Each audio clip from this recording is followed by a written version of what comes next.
You and I gotta see this. 8 years old, holding just a fruit knife, he saved a bunch of insanely wealthy kids overseas, after being safely escorted back to his home country. Our boy accidentally unlocked the billionaire heir achievement.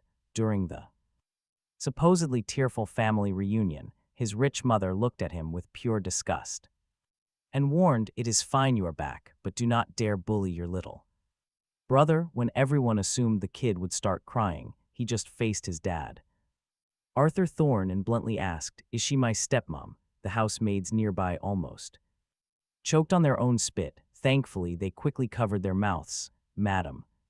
Alina turned bright red and screamed, "What is this boy talking about? How did I become a stepmom?" Hearing that, he tilted his head, acting completely confused. "Isn't that just true? If I was your biological son, and you were the one who lost me, shouldn't you treat me like royalty now that I am back? Why are you playing favorites with some adopted kid and glaring at me like I am walking trash?"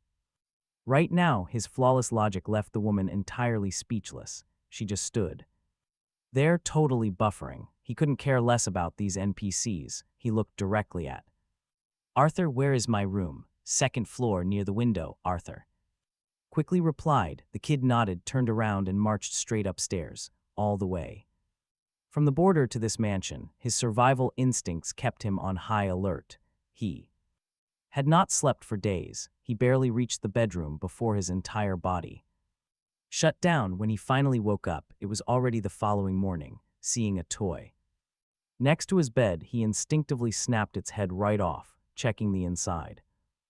No hidden cameras or sketchy stuff. Opening the bedroom door, he followed the smell of breakfast straight to the dining hall. Thanks to Arthur's strict orders, Alina and Hugo had to awkwardly wait around. Now get this, seeing him stroll in, she coldly scoffed, "Sleeping late into the day and making us all wait.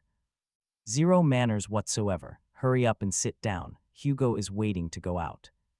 Later you're meeting his classmates. Remember to act normal. They are all elite kids, completely unlike anyone from your dirt village. I am not going. Do not wait for me." "What?" Hugo looked absolutely furious. "If you were not going, why didn't you say so earlier? You made us wait forever." He just hit him with a deadpan stare. "Nobody asked if I wanted to go." Alina thought he was being a massive troll. She grabbed Hugo and furiously stormed off without another word. Seeing those annoying mobs finally despawn, he enjoyed a rare, incredibly peaceful breakfast. Just as he was about to leave the table, a teenage girl, maybe 15 or 16, walked downstairs with totally messy hair. She gave him serious side-eye, entirely ignored him, and started eating her own breakfast. The butler quickly stepped up for the super awkward introductions. "Miss, this is the young master who came home yesterday. Young master, this is your older sister, Chloe." Chloe didn't even bother lifting a single eyebrow. The poor butler looked at the boy with an embarrassed smile, but turning his head, he realized the kid was completely hyper-focused on the laptop in Chloe's hands. "Young master, is something wrong?" He pointed right at the laptop and asked, "Where do you buy those?" The butler looked a little bit troubled. "Because you are quite young and probably haven't ever touched a computer out in the countryside. We didn't put one in your room yet." Before the poor guy could even finish, he walked straight back, grabbed a plastic bag, pulled out a massive stack of cash, and handed it over him. "I have money, can I buy one?" This massive flex shocked even Chloe, who finally looked up from her screen. You and I can clearly see his dead serious face. Suddenly, she actually found this wild kid interesting. "You want this thing?" He nodded with 100% sincerity. Chloe smirked. Her face showed absolute chaos. "I can give it to you, but do you even know how to play?" He immediately stepped forward, totally curious. "How do you play?" "Watch closely, kiddo. These fancy graphics you see are actually built from these boring letters, just like this." Her fingers flew across the keyboard. Lines of alien text materialized. Code rapidly scrolled like a sci-fi movie. Finally, she hit enter. A brand new webpage popped up. Simple.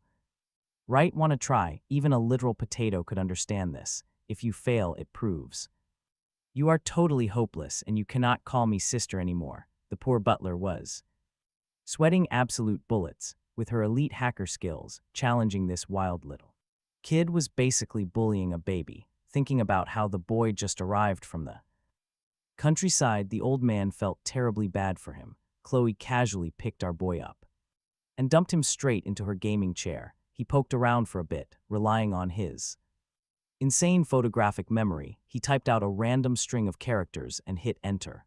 When the new page loaded, Chloe's jaw hit the floor. "You did this," she instantly snatched the laptop back to the main screen, frantically hunting for bugs to see if he used cheat codes. Our kid looked at her, completely confused. "Didn't you just watch me type it?" The more Chloe investigated, the more her brain completely short-circuited. That is not the point. The code structure is perfectly fine, but why are there so many spelling typos? He answered honestly, "I only know the alphabet. I never went to school. The few words I know are communication codes from the border." Chloe was left entirely speechless. She stared at him like a walking glitch. You and I would panic, but the next second she reached out, scooped him up like a sack of potatoes, and sprinted straight upstairs.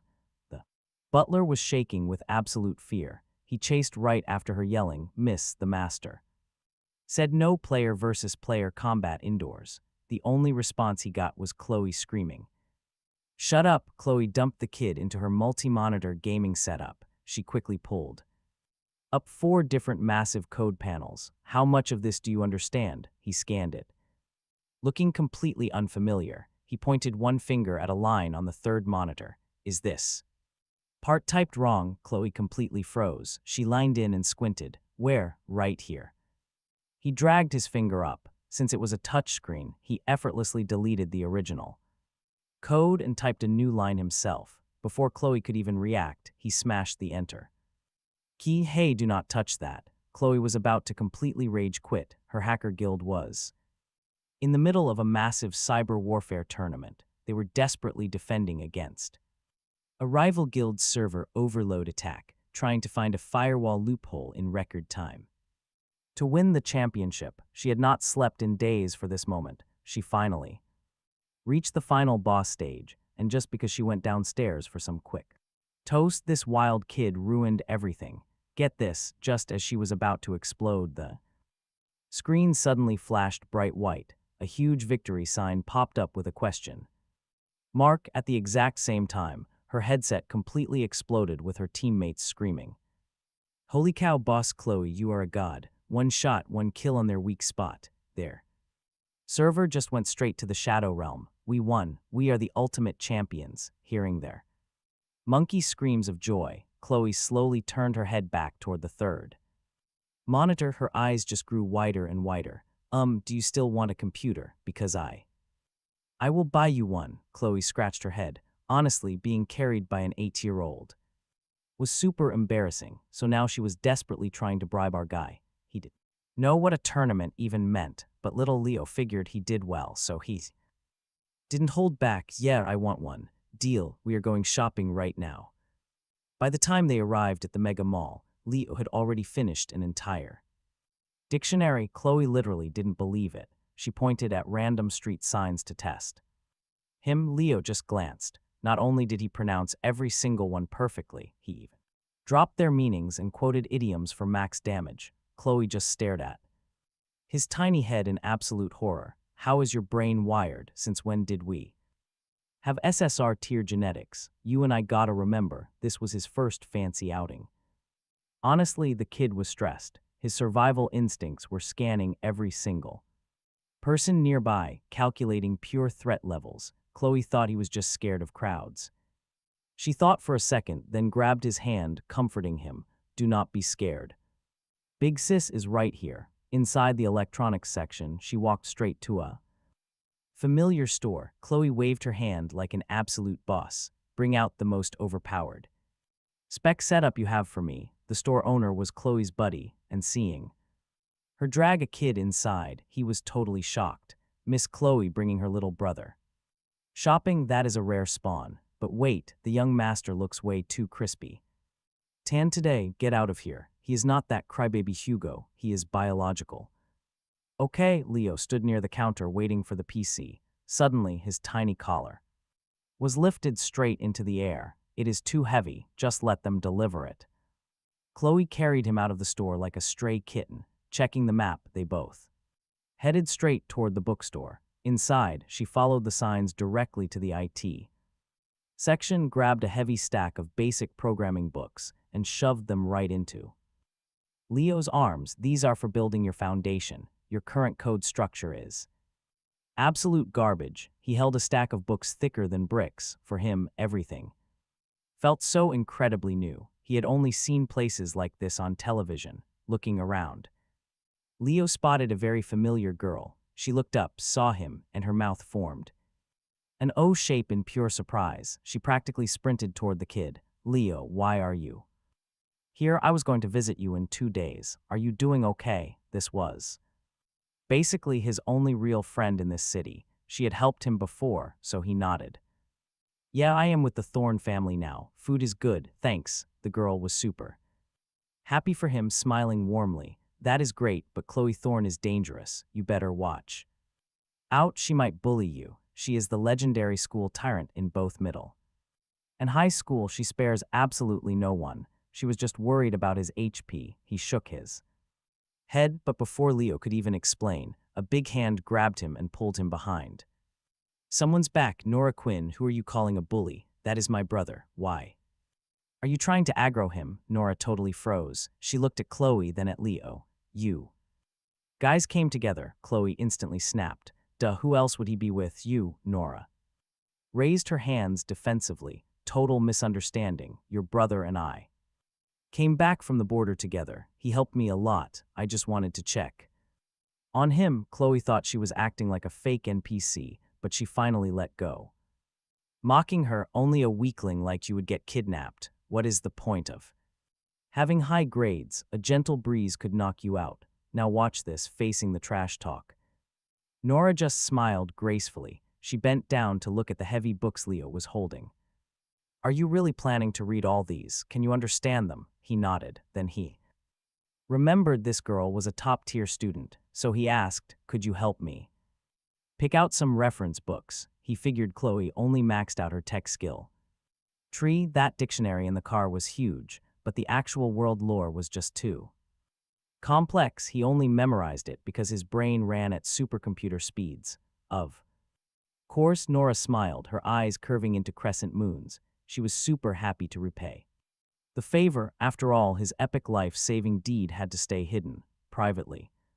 She really wanted to treat him well. Honestly, after getting back home, she thought him pretending to be the Thorn family kid was pretty sketchy. She planned to visit the Thorn house in a few days to totally adopt him.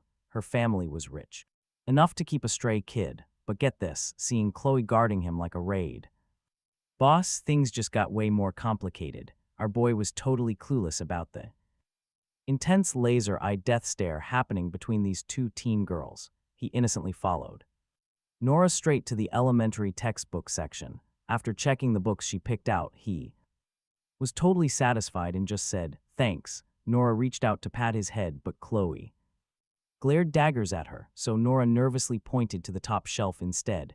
Actually, the fastest way to learn words is by reading stories. Comic books are never boring. Do you want some? He nodded, super curious. You cannot see them from down there. Let me lift you up so you can pick. Nora warmly opened her arms for a hug. He was about to say yes, but suddenly his feet left the floor. Chloe aggressively grabbed his armpits and hoisted him up, instantly provoking Nora. He is not your brother. Mind your own business. Nora frowned deeply at her rough handling. You are clearly making him uncomfortable. Chloe finally realized her mistake and quickly put him down. Nora sighed. Helplessly, she bent down, supported his tiny arms gently, and lifted him up like he was made of fragile glass. When it comes to babysitting stats, Nora's pure gentleness was clearly on another level. Now watch what happens next. The three of them walked out of the bookstore. Nora immediately invited him for ice cream. That stuff is literally pure sugar. What is so good about it? Chloe, who seriously hated sweets, scoffed. Nora pointed at the giant menu and asked him which flavor he wanted. He shook his head, saying he had never Had any before, Chloe, who was walking just one step behind, heard that. She stopped in her tracks. Only then did she finally realize how painfully skinny our boy was. His hair was yellowish and totally dry like hay. Normally, just getting a full meal was probably a massive luxury for him, let alone fancy desserts in a premium sweet shop. For a second, she felt deep guilt for her lack of attention. Serious heartbreak kicked right in. She aggressively marched forward and firmly grabbed his hand. Bring out every single flavor you guys have. Take your time and taste test all of them. A few short minutes later, inside the parlor, the table was fully loaded with epic rainbow-colored ice cream, stacked up like a mountain just for him. He nervously took a tiny spoon of dark chocolate. The rich sweetness exploded in his mouth, and his eyes lit up like literal high beams. Chloe had been staring directly at his face. Seeing his pure reaction, she looked incredibly smug. If you like it, we will buy a whole entire fridge of it for the house. You can eat until you drop. Nora sat across from them, feeling completely helpless but amused. Kids have very sensitive stomachs. Too much frozen stuff will absolutely give him an upset tummy. Chloe totally blanked out for a second, scratched her head, and quietly muttered, "Why are human larvae so incredibly complicated?" Right at that exact moment, a group of kids walked past outside. The absolute flashiest kid. "All right, watch this." The group stopped, staring inside. Our main character's radar went off and he looked up. He locked eyes with a completely shocked Hugo. The kids outside noticed him freeze. They followed his gaze and spotted the trio. "Hugo, isn't that your sister? Why is she feeding another guy fancy food?" "Yeah, didn't you say she was too busy to hang out? And is that girl sitting across from her the top high school student?" "She's gorgeous." Rich kids grow up fast, so they already knew about the famous seniors, especially Chloe and Nora, both absolute legends with massive reputations, always the center of gossip. Honestly, Hugo was only the star of his squad because his sister was the tech goddess Chloe. "Hugo, didn't you say your sister loves you most? Let's go in, tell her to buy us ice cream." "Yeah, I want ice cream too." The peer pressure was massive. Hugo couldn't back down. Glaring at the table, he gritted his teeth. "Fine, let's go." Mob of kids charged in before staff could even greet them. "Sis," Hugo took the lead, grabbing Chloe's sleeve to act all cute and sweet. "Why didn't you tell me you were here? We could have come together. My friends really like you too." "Yeah, Chloe, Hugo said you're a pro gamer. Can you teach us?" "Wow, you guys ordered so much ice cream. Can we share?" Chloe was surrounded by noisy gremlins. The endless chatter gave her a massive headache. She swatted Hugo's hand away, totally annoyed. "If you want to eat, buy it yourself. You aren't broke. Why crash our hangout?" Hugo totally didn't expect her to embarrass him in front of his squad. His face turned beet red. He gritted his teeth, playing the victim. "But I just want to hang out with you." The other kids looked confused. Pointing right at our guy, they asked, "Then who is he? Why does he eat with Chloe? Is he Nora's brother?" "Nonsense. Nora definitely doesn't have a brother." Hearing them talk about him, Hugo panicked, terrified they would actually find out he was just the adopted kid. In his blind panic, his mouth outran his brain. "He is the new maid's son, just moved in." The squad went, "Oh." Then they looked at our guy again. Their eyes were dripping with judgment. "No wonder he's dark. His clothes look super cheap." "Hugo, you buy food for a maid's son. Why not treat us instead?" Before Hugo could invent another lie, slam, Chloe aggressively smashed her hand on the table. The massive boom made the kids jump out of their skin. When they looked up, Chloe's face was absolutely terrifying. Darker than a storm cloud, she glared daggers at Hugo. "Who are you calling a maid's son, Hugo? You have been in the Thorn house for way too long. Have you forgotten your place?" She reached out, aggressively grabbed Hugo's shirt and hissed, "The food you eat, the clothes you wear, even your last name is stolen. Where do you get the absolute audacity to talk trash?" Hugo had literally never seen her this furious, being publicly humiliated like this. His tears instantly started falling like a broken faucet. Chloe hated his fake crybaby Act the most, shoving him away in pure disgust. She pointed at our guy, announcing to the gremlins, listen up, brats. He is Chloe Thorne's actual biological brother. If I catch any of you bullying him, I will send you all to the Shadow Realm. Got it? The kids were absolutely terrified of her raid boss energy. Forget about comparing social status. They just wanted to survive. Scattering like roaches, they bolted, leaving Hugo rubbing his eyes, bawling as he ran away to find Mommy Alina, sitting across the table. Nora shook her head. This adopted kid, you guys love to see it, really needs a system upgrade. Chloe snorted, but for once she didn't argue. Back by the third ice cream cone, his HP was full. He couldn't eat anymore. Looking at the leftover desserts, Leo felt a bit sad. Nora read his mind. She suggested they could pack it up. If you don't want to waste it, we can take it. Holmes, he didn't know you could take loot to go. He nodded immediately. After eating, Chloe eagerly asked him, do you want anything else? Let's go buy it. His inventory was totally full. He shook his head. I want to go home and read. Then a massive explosion echoed from the first floor, instantly followed by terrified screaming. He immediately found solid cover and ducked down. They instinctively hid right behind the glass railing with him. What was that? Chloe's ears were ringing from the massive shockwave. Leo turned his head, putting a finger to his lips, signaling her to be quiet, then whispered, pew pew sounds. What? Nora and Chloe absolutely gasped in unison. They looked exactly where he was watching. Now brace yourselves, because the first floor was in absolute chaos. A masked guy was waving a metal blaster around like a total maniac. Nobody move, the guy roared, turning around and smashing the jewelry. Counter glass, put all the gold in the bag. Hurry up. The staff crawled up, shaking hands in the air. They opened the cases, using a bag to gather the loot. For him, was this guy crazy, robbing a gold shop at the mega mall? Chloe frowned, noticing a brave staff member secretly pressing the silent alarm. The police station was literally down the street. Cops would be there in a blink. Anyone with half a brain wouldn't pull a heist here. Something was wrong with him. Nora noticed the anomaly too, staring at the hand holding the weapon. The guy was shaking, constantly unable to even stand straight. If he wasn't sick, he was definitely drunk.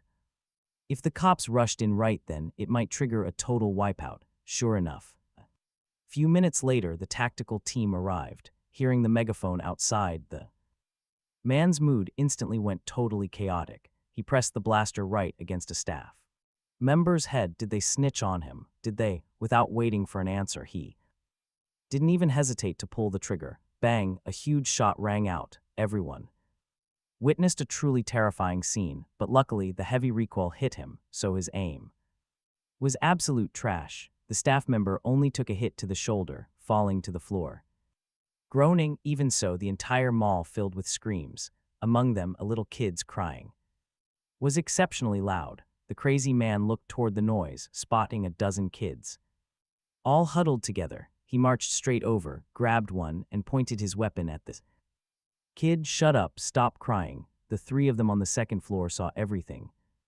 perfectly. Those kids were Hugo's classmates, and right now, little Hugo was being hugged tightly by Madame Alina, who had just finished her manicure, completely hiding behind a fake potted plant. Classic mother's instinct, right? Chloe took a really deep breath, angrily gritting her teeth. Our luck is absolute garbage. Nora held her back tightly, terrified she'd do something reckless. Now watch this. Suddenly, Leo moved. He ducked down and sprinted right into a store. Hey, Leo. Nora and Chloe couldn't catch him in time. Taking advantage of the crazy robber's blind spot, they carefully walked after him. Leo ran into a mountaineering gear shop, quickly locked onto his exact target, grabbing a tactical folding knife and a heavy coil of rope. Snatching a thick marker from the cashier's desk, Nora rushed in. What was he doing? Leo looked up at her, then looked at his hands and handed her the markers. You right. Nora had zero clue, but you and I know our guy was already moving. She had absolutely no choice but to follow him. Reaching the second floor lounge area, she suddenly saw the kid standing right by the glass, facing the SWAT officers. Outside, they were prepping a forced breach. He spread his arms wide, quickly signaling them not to smash the glass. Nora ran up, but he instantly pulled her down. He pointed at the officer outside the glass and said, "Tell them lone wolf target. Intoxicated, has already drawn first blood, currently holding kids hostage." Nora finally realized what that marker was for. She rushed over to the glass window, quickly writing down the intel. Sure enough, the repelling officer paused, immediately using his radio to contact command. Meanwhile, the kid tugged at Nora's shirt. Looking up calmly, he said, "He is carrying spicy fireworks. I saw the fuse. Wires, the colors are just a bit weird." "What?" Nora and Chloe shuddered in pure fear. Chloe quickly squatted down and asked, "What color were the wires?" "Rainbow-colored. At the border, he usually only saw gray or dirt-colored ones." Chloe gave Nora a totally grim look, giving a slight nod. "Probably from a prop store. It is a huge trend in the underground market right now. They can be modded into real boom sticks." Nora frowned. The very next second, she wrote on, "The glass suspect has explosives." She absolutely could not afford to be vague right now. Otherwise, the casualty rate would totally skyrocket. That last piece of intel made the officer outside talk on his radio for a long time. The boy tugged Nora's shirt. Again, his voice was childish, yet eerily calm. "I will infiltrate and provide support." "What?" Nora and Chloe were completely stunned at the exact same time. Their reaction was perfectly synchronized. No way, too dangerous, letting an 8-year-old face an armed robber. That was pure madness. But down on the first floor, a kid started wailing again, accompanied by the robber's impatient roaring. The tension in the mall hit absolute maximum capacity. Time was up. He bent down, hiding his knife in his sock, grabbed the rope, and sprinted off. Nora and Chloe were totally caught off guard. They could not stop him. "Damn it!" Chloe patted Nora's shoulder and quickly chased after him. Nora was terrified he would get game overed. She gritted her teeth, wrote his plan on the glass, then closed her eyes and ran after them, leaving the SWAT officers outside completely dumbfounded. By the glass railing on the second floor, our MC found a blind spot behind the man. Tying the rope to the railing, Chloe stepped up to help but realized his movements were absolutely pro-level. The knot was complex and rock solid. She pulled, but it did not budge an inch. Seeing he was about to slide down, she instantly panicked. "Hey, you need a safety harness. Let me lower you down." Nora walked up slowly, hesitating before asking softly, "Are you sure you can do this?" He turned to look at her, giving a firm, silent nod. Nora finally breathed out, pulling Chloe's hand away. She whispered, "Then you have to be careful." This was the first time someone had ever said that to him. "You can feel the weight." He gently grabbed the rope. In the blink of an eye, before they could even process it, whoosh, he slid down to the lower floor. Nora and Chloe leaned over the railing. The tiny figure was already in full stealth mode. Forget the armed robber, even the hostages around him barely noticed he existed. Everyone was just too busy staring at the SWAT team with their jaws dropped. Just watch how he crouches and navigates. He crawled through the crowd, inch by inch, approaching Alina and Hugo. Nora suddenly gripped Chloe's arm, pure panic in her voice. "Did we make a massive mistake? He just got home." She knew their parents' awful personalities way too well. Their dad only cared about cash, while her mom clearly played favorites with Hugo. To Chloe, this mysterious kid was barely a temporary obsession, basically just a stray she picked up to chill with, merely for calling her sister once. Was it really worth him risking his life out there? Nora finally turned to look at her. She still hadn't confessed that he wasn't actually her biological brother, but just a total stranger. "But you and I know they only had one real option. They must trust him, trust that he could save them from that complete maniac." Leo knew he wasn't just your average kid. Down on the first floor, another hostage kid was still sobbing uncontrollably. The drunk robber screamed in total frustration, "Shut your mouth, you hear me? If you don't, I'll send you to Jesus right now." Seeing him press his weapon hard against the Kid's tiny head, the crowd gasped in pure horror over at the mall entrance. The cops finally took our kids' tactical advice. They sent plainclothes officers to blend into the massive crowd. Seeing the terrifying situation over by the gold counter, they all took a sharp breath.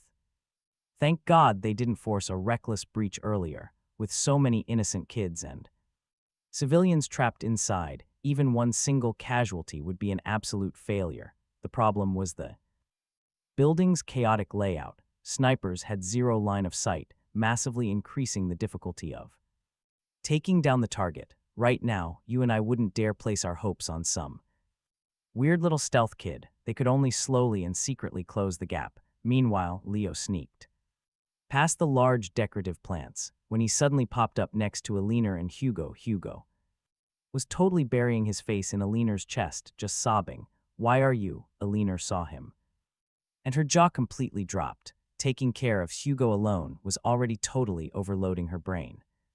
If she added another kid, what then? Panic, but our boy didn't give her time to buffer. He forcefully pushed her arm away. His tiny hand formed a swift chop and delivered a super clean strike right to the back of Hugo's neck. He might look small, but his stats and strength maxed out. Boom. Hugo instantly went into sleep mode. Alina was naturally absolutely terrified and about to scream. He quickly slapped his hand right over her mouth, then firmly pointed toward the mall's stairwell, signaling her to carry Hugo and safely extract.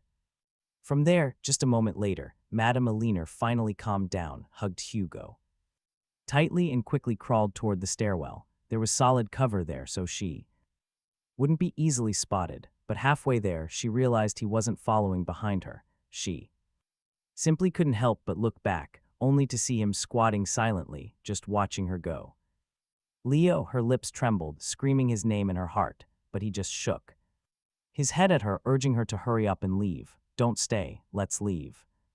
Together, Alina desperately wanted to scream that out, but looking down at Hugo resting in her arms, the sheer fear of losing her precious son won the mental battle, making her give him one last deep look before ruthlessly turning away. Chloe saw this entire scene from the second floor, gritting her teeth. Her eyes were red, feeling both entirely useless herself and completely disgusted by her mother's heartlessness. Leo silently watched the Thorn duo successfully extract, then simply retracted his gaze. He firmly believed that in this world, there is absolutely no free lunch. Earlier, Chloe bought him a computer and totally treated him to some top-tier ice cream, so he absolutely had to repay the favor.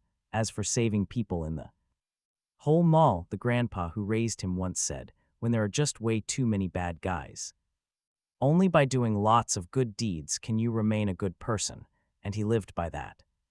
He refused to end up like those villagers. He just wanted to be a good NPC. The other children couldn't hold back their tears, wailing loudly. This drew the robber's aggro completely, but also drove him totally insane. His hand gripping that trigger was trembling, veins bulging. The boy noticed the hostage kid gasping for air. The poor kid's lips were literally turning purple, knowing he couldn't wait another second. Our guy quietly slipped right into the crying crowd. As the psycho glanced back toward the main entrance, the boy suddenly lunged straight forward.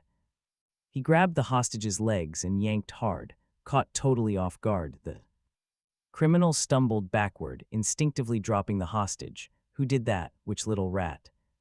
The madman spun around in pure rage. Without a single thought, he raised his weapon and charged. Smack, a brutal strike to the boy's forehead, yet he stood completely unfazed. The bystanders watching this madness were so paralyzed with fear they forgot to breathe, terrified the psycho might just pull the trigger. Any normal person would completely break under this kind of pressure. A misfire could happen at any millisecond, but the main character didn't even flinch. He just slowly raised his hands in total surrender, his dark eyes cold, his expression unnaturally calm. This actually made the criminal freeze. The guy's short-circuited brain simply didn't have time to process it. He scooped the boy up as his new meat shield. Whether Nora's tactical squad upstairs or the undercover cops, nobody expected things to play out this smoothly.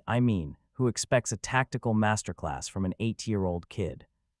But it actually worked. Now the team just had to adapt and play along. After getting grabbed, our hero finally got a clear look at the police positions across the lobby, but their ambush points were way too far back. They needed to wait, getting closer to secure a clean takedown. For now, he just had to play the part of a terrified little prop, but right as the cops closed the gap, the robber's phone suddenly rang out. That loud ringtone shattered the silence, instantly freezing every single person in place. The psycho recognized the caller immediately. His emotions went totally haywire, tossing the boy to the floor. He aimed his weapon at the kid with one hand and answered the phone with the other. "Hello, Rue, is it you? Break up." "No, I refuse to break up. You wanted those 3 gold dowry sets, right? Listen, I am getting them right now. Forget 3, I will buy you 5. I am proposing today. Rue, are you there?" "Hello?" Then came his desperate, broken screaming. The person on the other end had hung up, absolutely igniting his fury. He burst into tears, crying and howling. Tragically, scammers, you are all scammers. With that, he completely lost his mind and raised his barrel, preparing to spray the innocent crowd. The millisecond before he pulled that trigger, the boy blitzed him. His movements were blindingly fast, moving like a tiny phantom. He dashed straight into the blind spot, delivering a brutal karate chop to his wrist. A massive scream echoed out. The weapon clattered to the floor as he collapsed to the ground, twitching in pain. Seeing the tactical squad rushing in, a sudden flash of pure despair filled the criminal's eyes. Where he found the strength next, nobody knows. He snatched the barrel with his free hand, lying on his back, and pointed it directly at his own stomach. Seeing this absolute madness, a nearby cop went totally pale and screamed out, "Get down!" Everyone charging forward immediately hit the deck, desperately covering their heads. Nobody knew the actual blast radius of those explosives, so to ensure everyone's survival, hitting the floor was the only way to minimize area damage. But the very next second, another agonizing scream echoed through the air. Everyone instinctively turned toward the noise, only to spot our guy kneeling right beside the attacker. The tactical knife in his hand was raised high, dripping with fresh blood. The bomber's other wrist, completely sliced open. He immediately ripped the guy's jacket apart. Didn't even stop to check if the explosives were actually real, just yanked the fuse wires right out, stood up, and kicked the detonator away, completely silent. Staring down the dozen cops, those officers were absolutely mind-blown by his buttery smooth, John Wick-style takedown. They stared at him in total shock, holding that bloody knife, looking absolutely terrifying. Honestly, if it wasn't for his young age, they would have assumed he was a seasoned assassin. It took the squad a long minute to process it. They slowly got up, looked at the attacker's cleanly severed tendons, then stared right back at him. By now, Nora and Chloe rushed over and completely surrounded him, frantically checking for injuries. "Did he choke you? Does it hurt? How is your head? Are you dizzy?" "No, we're hitting the hospital right now. That head injury is seriously bad." He just looked at them blankly, whispering, "I am fine," but nobody cared. The 2 girls literally dragged him outside, taking each arm. The cops stepped up to block their path. They looked at him, hesitating, wondering if the kid could stick around for a statement. The lead officer stared, clearly unsure what to even call him, but then Chloe stepped up, going full boss mode. "No way, do you not see this massive bump on his head? We are going to the hospital. If you need anything, come to the Thorne estate and find me. Arthur Thorne is my dad." And with that name drop, she dragged him away. He was taken in for some medical patching. Those nasty neck bruises were also treated up. Hearing how he bravely took down the villain, the nurse literally stuck a little gold star right on his head. Bandage. As they finally walked out of the clinic, Nora and Chloe flanked him. Checking that he was truly okay, they both let out a massive sigh of relief. Nora, usually so gentle, rarely lectured anyone. She stared at him seriously. "Never do anything that reckless ever again. Dangerous situations are for the adults too. Handles, you are literally just a kid, got it?" Chloe rarely agreed with Her sister, but with a dark expression, she added, "If you disobey, next time you leave, I am assigning massive bodyguards to follow you." Right then, loud footsteps echoed down the hospital hallway. Arthur Thorne and some other guy were sprinting straight toward them. Spotting the trio standing right outside the clinic, he grabbed Chloe in absolute panic.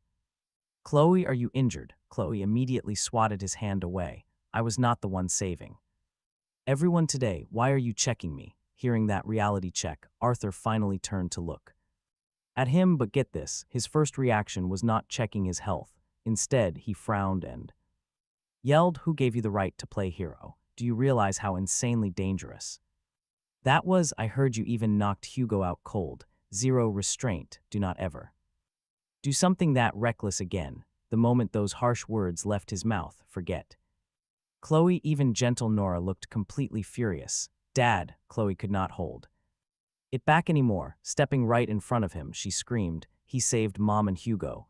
The entire mall, including me, did not get blown to pieces because of him. You all." Bowing down in pure gratitude would not even be enough. What right do you have to stand there and scold him? Do you not see the bandage on his head? Do you even see him as your son? But Arthur had literally just read the DNA report. This guy had zero self-awareness.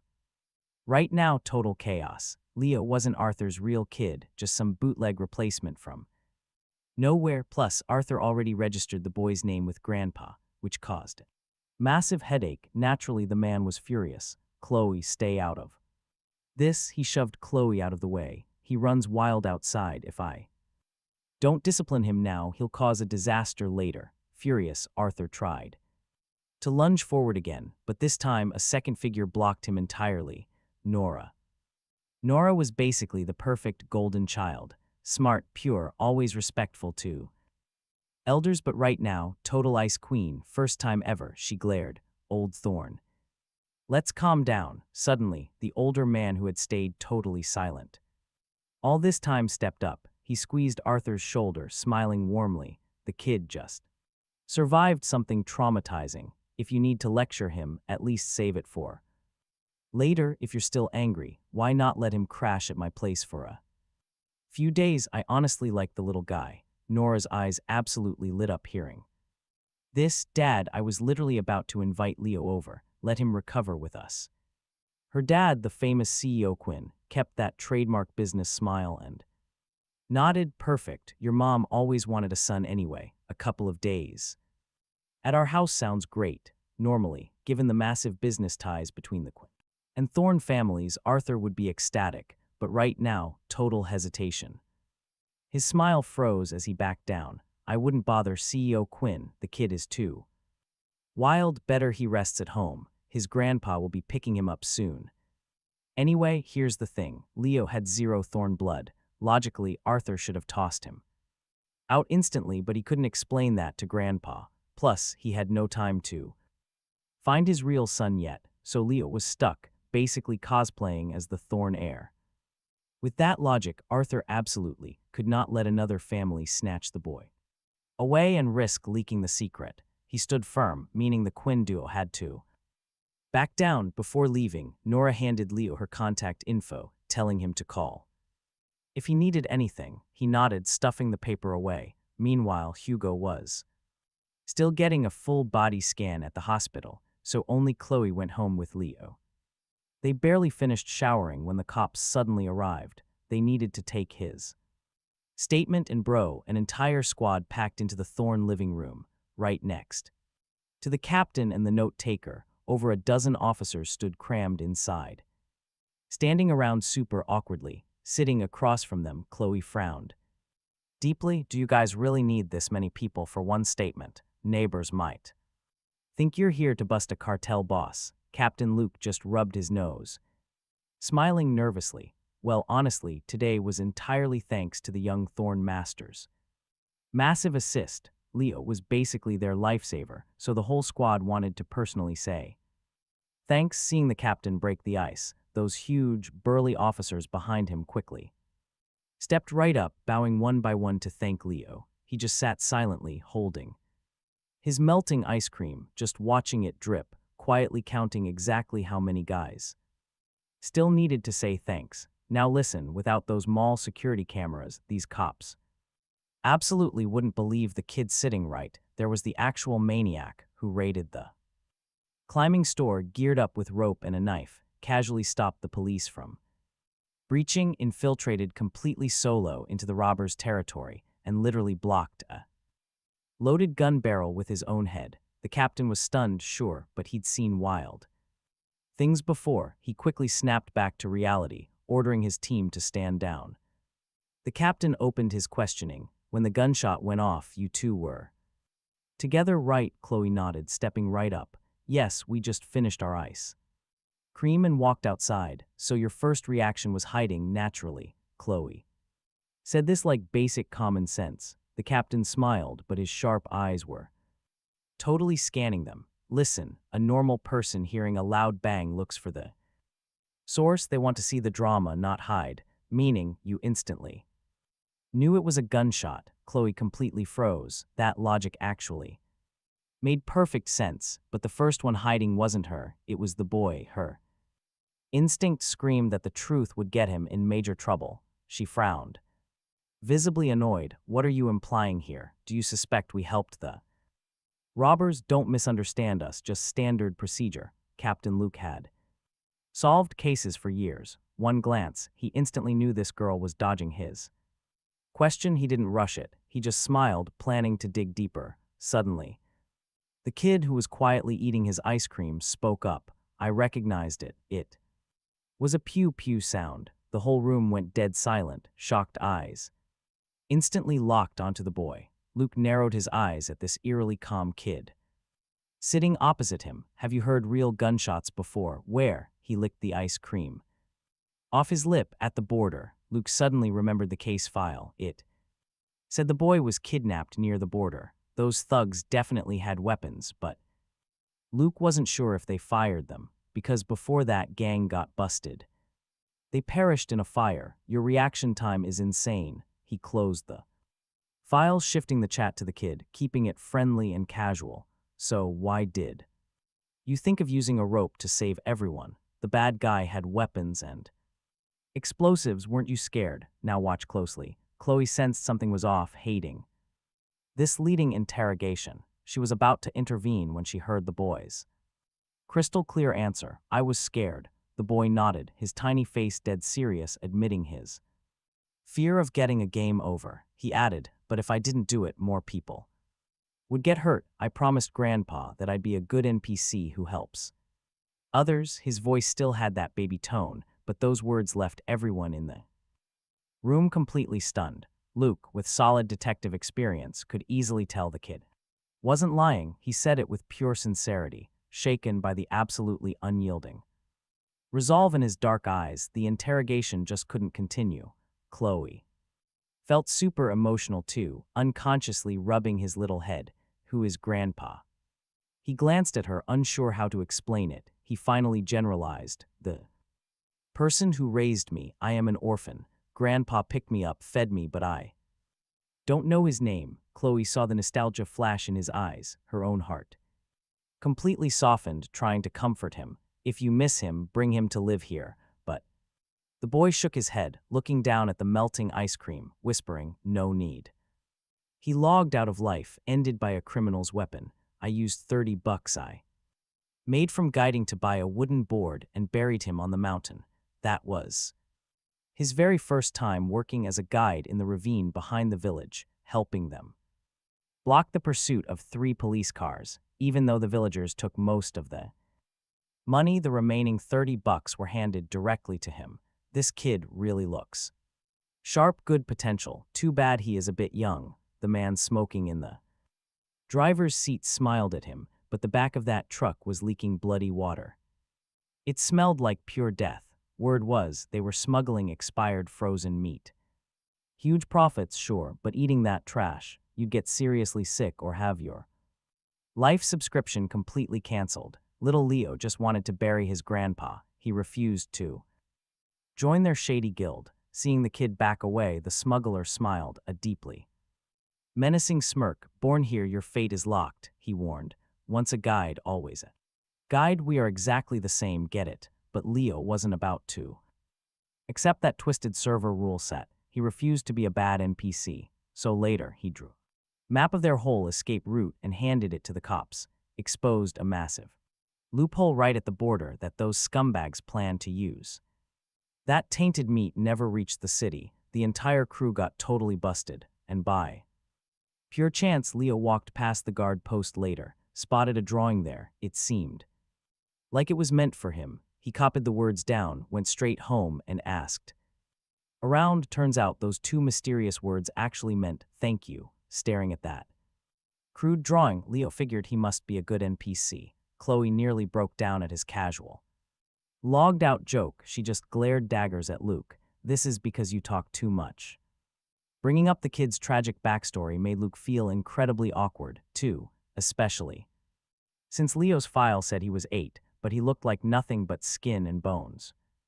He had clearly suffered absolute hell, keeping such a pure heart through all of that trauma while bravely saving people. Even if Leo's methods were slightly hardcore, it was totally justified. Honestly, Luke just couldn't bear to interrogate him anymore. He led his squad out, thanked Leo one last time, and hurried off. Right after the cops vanished, Chloe muttered, "What is wrong with these guys? They totally suck at solving cases, but they're absolute experts at suspecting innocent kids."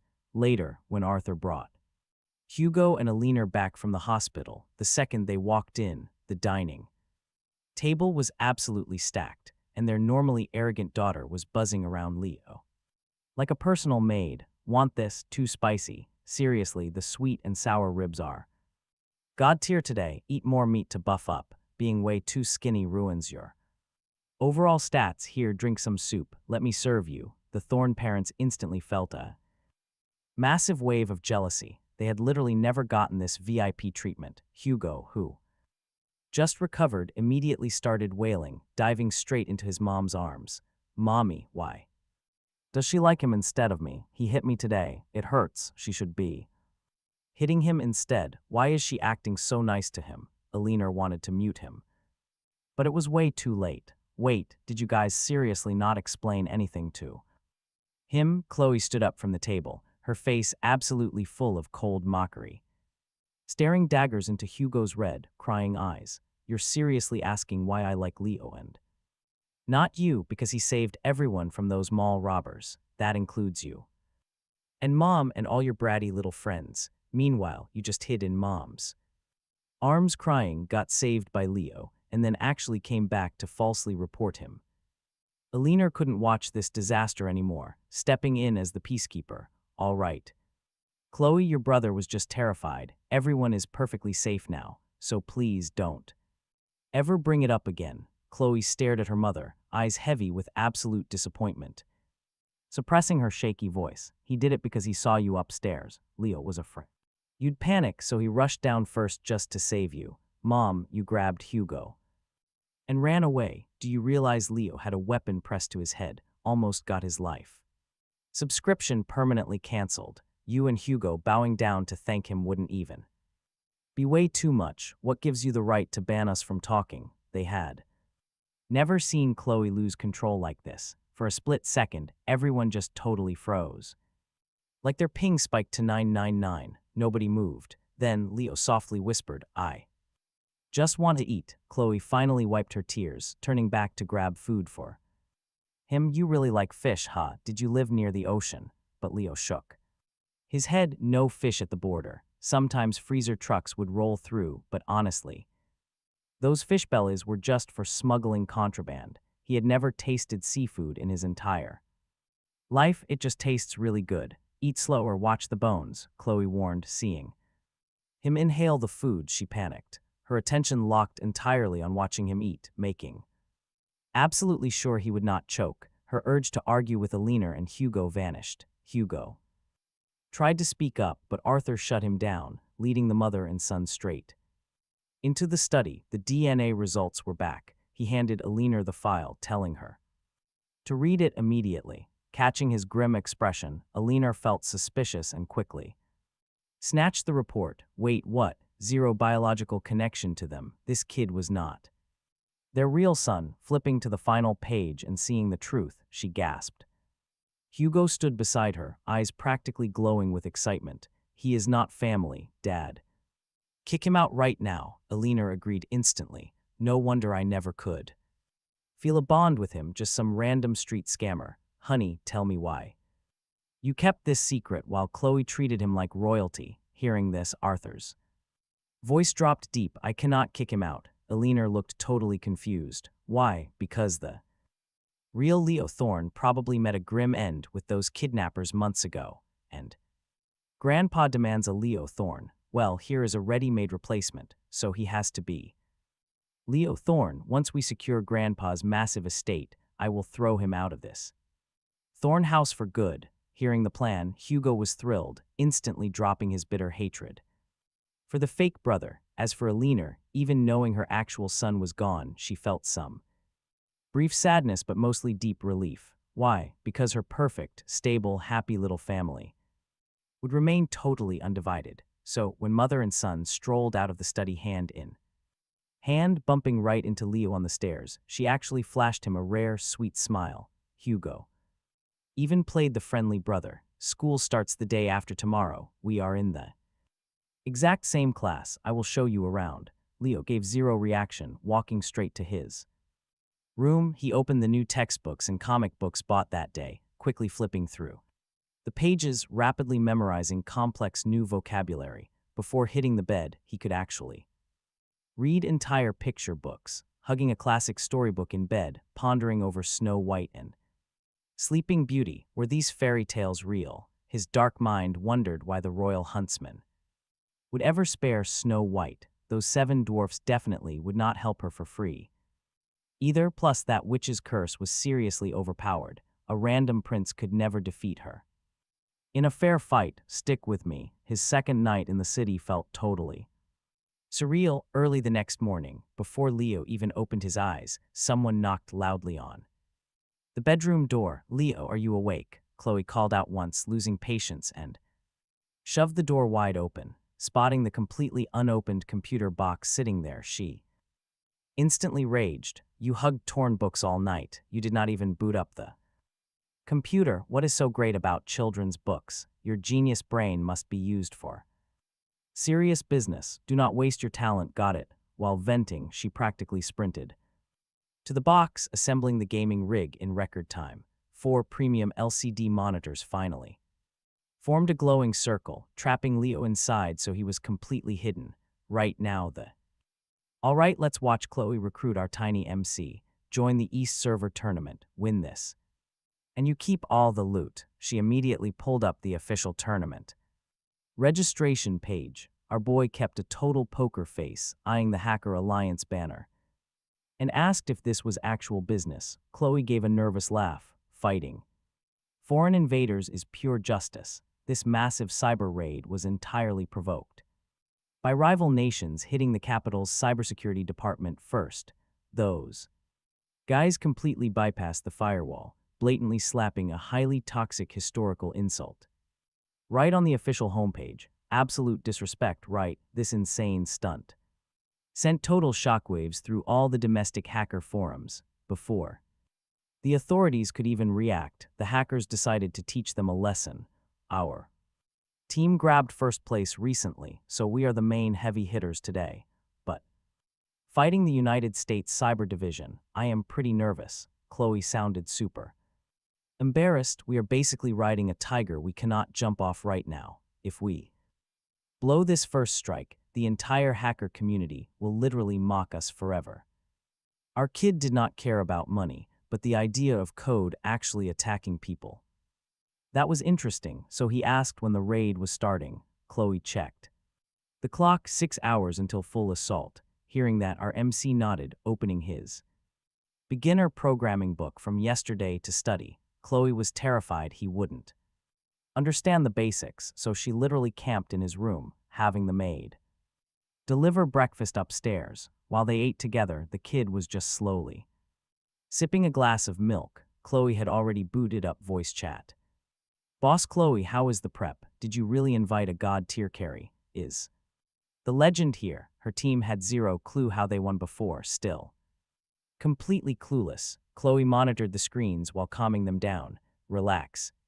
The MVP is here. He is studying right now. Hearing that, the entire squad got incredibly hyped. The god is here. Let us worship him. Chloe was totally ready to show off anyway. She flicked on the virtual camera, applied a face filter and pulled the little guy into the frame. See him, the guy's on. The other end squinted hard, suddenly realizing something felt completely wrong. Why does the god look tiny? Is he just short? Chloe glanced at him, who barely reached her armpit, and nodded. The kid is still growing. See him. Drinking milk, the team could not even force a laugh, just awkwardly playing along. So he is a teenage prodigy like boss Chloe, very hardworking. Up early reading books. Chloe was multitasking, so she casually replied, yeah. Otherwise he would not even know basic programming. Gotta grind that tutorial. Right? The voice chat instantly went dead silent. A long pause passed before someone finally spoke. Boss Chloe, please don't tell me our carry is a literal child who has never even read a coding book, Chloe thought to herself. Forget coding books, the kid barely recognizes the alphabet, but she definitely could not say that. It would completely shatter their mental state.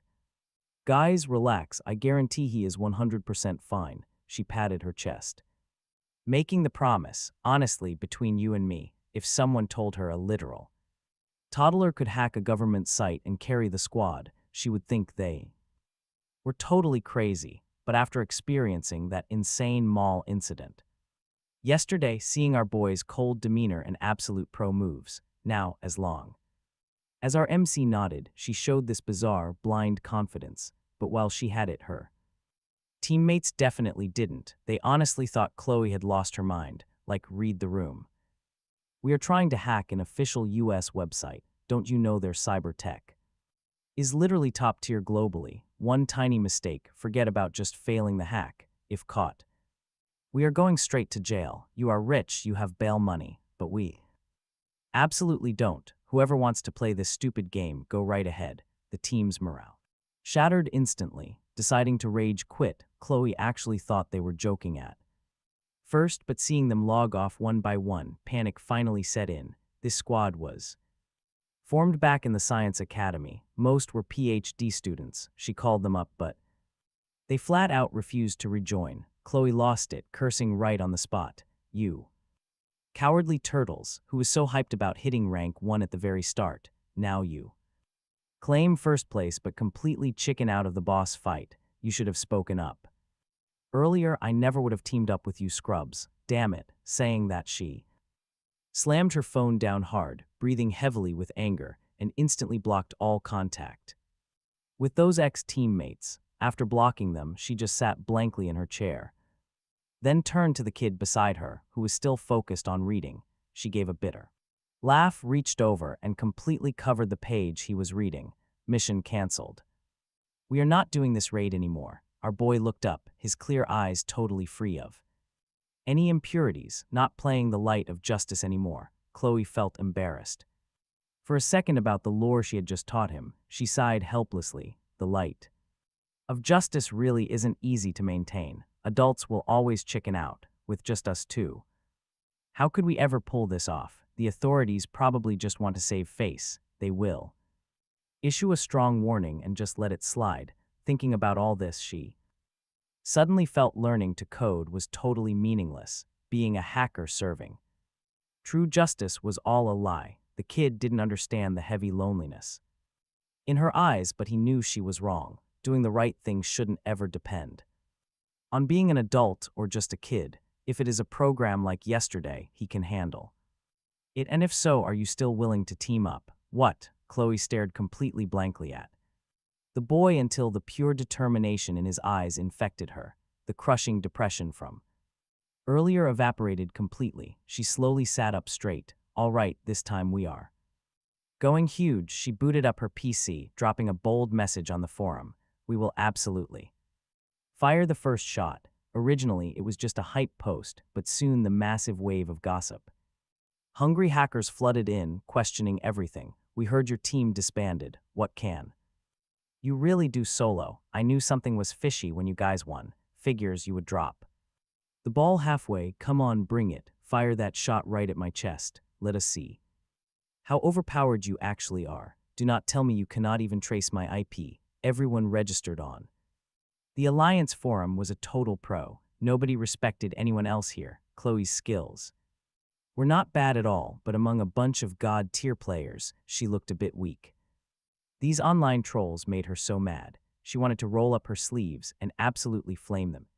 The comments, but get this, looking at the kid grinding experience points beside her was like receiving a massive buff of pure calm. She chilled out instantly. Right now was not the time to act on reckless emotions. Later, she needed to play the perfect support for him, so for the next few hours, she totally focused on researching website assault tactics, complex routing and clean extraction plans. 2 p.m., when her bold forum post became a massive tower of mockery, our MC put away his book, sat at the main server seat, and fired up. All right, watch this. All 4 monitors lit up, officially attacking the highest tech country in the world. At first, nobody even noticed. Viewers actually thought this whole hacker campaign was just a total flop. They were just venting their anger online, flaming the champion team that supposedly rage quit, calling them trash champions, just a bunch of kids. How dare they even beat the legendary Dark Emperor? Look at the actual power gap. All the god-tier hackers retreated to the second line, who was even left to fight the United States, while everyone hid their IP locations. And gossiped. Suddenly, boom, a wild comment popped up. Holy smokes, the United States homepage just got totally wiped. Go look. At first, everyone thought it was just a troll, but those who clicked over to take mocking screenshots ended up just staring blankly at their screens like absolute idiots. The majestic White House homepage had magically turned into the vibrant lucky red that Dragon Country loves, totally covered in massive, blooming peony flowers, a classic wealth and prosperity aesthetic. Seriously, though, there wasn't a single word on the image. It was packed with inside jokes only Dragon Country folks would actually get. Literally, what absolute legend pulled this off? Wealth and prosperity, wishing good people a peaceful life. Literally my mom's exact aesthetic. Just passing through here, got to praise the United States for their top-tier taste in art. Instantly, the comment section vibe did a total 180. Soon they spotted the original poster. The first shot, 3 punchy words that instantly silenced everyone. They finally realized the exact moment of the attack matched the scheduled raid time perfectly. The Vanguard had actually succeeded. Everyone was caught completely off guard. There was zero time to figure out what even happened. They hastily regrouped their original hacker teams and launched consecutive attacks on other official enemy sites. Meanwhile, up on the second floor of the Thorn House, Chloe casually left her message. She leaned back comfortably in her chair, humming a little tune. She couldn't help grinning from ear to ear, watching the kid beside her. He was still staring at her phone picture, totally focused on learning code. She excitedly asked, "How does that tiny brain of yours come up with this crazy stuff?" Leaving an image instead of text, so deep, just watching this all unfold. She laughed until her stomach physically hurt. Hearing this, the little guy tilted his head, looking at Chloe. His dark eyes were full of pure confusion as he simply explained, "Because I don't understand their words." Chloe was completely speechless. Right, an elementary school kid who just learned the alphabet. English was definitely way out of his league. At this point, he held up her phone and very sincerely said, "You told me. This is a greeting image. It has lots of flowers. It looks very pretty." Chloe almost choked on her water, quickly dodging his gaze. "You and I know why." Earlier, when the kid asked her how to greet their enemy, she thought he was totally being sarcastic, so she purposely handed him those cheesy boomer-style good morning flower memes. She never expected him to be 100% serious, but hey, happy little accident. After that, the kid just continued to grind hard, live editing the image right on the United States homepage, effortlessly blocking every single attempt to restore their data. For him, this was just a casual little side quest, but for the United States tech division, they were clearly having a complete mental breakdown. Chloe actually spotted a few English comments begging under the Capitol's official Weibo, please don't go too far, lift the restrictions and give us our official homepage back. We surrender, can't we just have peaceful communication? She just scrolled through those desperate comments, feeling absolute disdain. Peaceful communication. Why didn't you guys do that in the first place? All right, watch this. The FBI just released a massive official statement, loudly declaring they would aggressively hunt down every hacker involved in this cyber breach. Chloe stared at the mini program Leo just installed in the corner.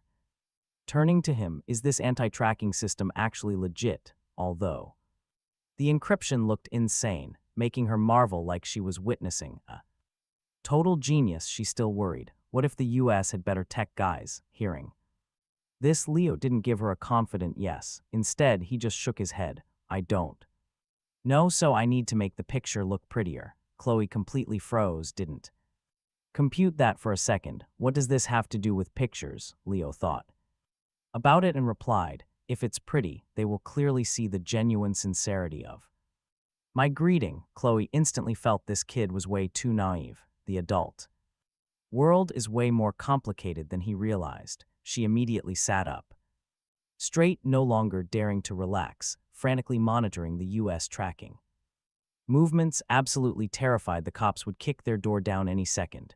Leo sensed her panic, stopped typing his code, and calmly said, you can log off. If you are scared, just extract. Even if I get caught, I won't snitch. Chloe turned to look at his totally unwavering eyes, suddenly feeling ashamed of her. Momentary panic. A little kid like you isn't even scared. Why should I be afraid? Worst case, we just do time together, she gritted her teeth and regained focus. Right then, someone DM'd Chloe on the hacker forum. She opened it. It was a hacker from a rival team. God-tier player. Are you there? What anti-tracking system are you guys using? Can I please borrow it? Chloe thought that ID looked super familiar, one of the exact guys who mocked them in her post. She instantly blocked him, but under 2 minutes later, another person came begging for the system. Chloe was getting highly suspicious, so she asked, why is everyone coming to me for this? Why not ask Dark Emperor? Dark Emperor was the ultimate veteran on the Alliance forum. His skills were absolute peak tier. Last time, if Leo hadn't accidentally cracked his firewall, the #1 spot would definitely be his. Who knew the very next second? The guy replied, Dark Emperor was the first to get busted. Seems like the US developed a wild new tracking program and secretly sold it everywhere. As soon as we hacked in, we got chased like dogs. You guys are the only ones surviving. Seeing this, she slowly turned her head, staring at Leo completely blankly. Never in a million years could she have guessed. We know the truth. While she was terrified, thinking he wasn't reliable, he was actually shielding her inside the ultimate safe zone. Leo, you are literally a god. She couldn't help but lunge right forward, pulling the kid into a massive bear hug. If he hadn't aggressively resisted, she would have totally kissed him and spun him around. Now that the crisis was fully resolved, she finally had the mental capacity to care about the others. After explaining the whole situation to Leo, she didn't forget to remind him, of course, it's totally fair if we don't give it to them. They look down on us first anyway. Don't feel any moral pressure. You and I know fake morality wasn't her thing. Hearing this, Leo thought for a second and still decided to share the program. That way I'll become the light of justice, right? Chloe laughed out loud. She really didn't expect him to actually care about that. Right, you are the light right now, the shimmering. All right, we're diving back in. That night, Chloe asked if he wanted to sell that mini program. Leo looked totally confused. Was that thing actually worth real cash? Chloe burst out laughing, pointing at the plastic bag he kept stashed like an absolute treasure. She said it was probably worth 10 times that stash. Leo's eyes completely lit up. Sell it. He was all in. She agreed to have the buyers send the funds to her account first, promising to take him to open his own bank account tomorrow. He pictured 10 giant plastic bags of cash in his head, feeling happier than reading literal fairy tales. The next morning, Leo woke up super early, got washed up. After breakfast, He sat obediently on the sofa waiting for Chloe. Arthur was rushing to work. While Alina was doing her morning yoga, both looked shocked. "Leo, why are you up so early?" He answered blankly, just waiting for Chloe. Right on cue, she walked downstairs. Alina asked if the two of them were heading out somewhere together. They had to. Chloe was basically sleepwalking. That program sold like crazy last night. She was yawning uncontrollably, muttering about going to open an account to deposit her brother's new savings. Madame Alina's eyes went wide. What savings exactly? Did he have a secret stash here? Chloe completely ignored her own mother, rolled her eyes and walked right into the dining room for breakfast. Alina instantly chased after her, warning Chloe to keep her money safe, telling her not to just give it to outsiders. If she was giving money away, give it to Hugo there. Real family. Mom. Chloe absolutely lost her temper right there, shutting her down. Instantly, she snapped that this favoritism needed a limit. Leo was her biological son, guarding against him like a common thief. What was her problem? Alina stood there, completely speechless. She couldn't admit he wasn't her real son. She just stared at Arthur, begging for help. Seeing the drama, Arthur quickly stepped in to mediate. He claimed Alina was just worried about wasted money, saying Leo was still way too young for a bank account. Couldn't he just shove his allowance inside a drawer? Chloe smirked. There was too much cash to fit. Leo was amazing. He sold software online and already raked in tens of millions.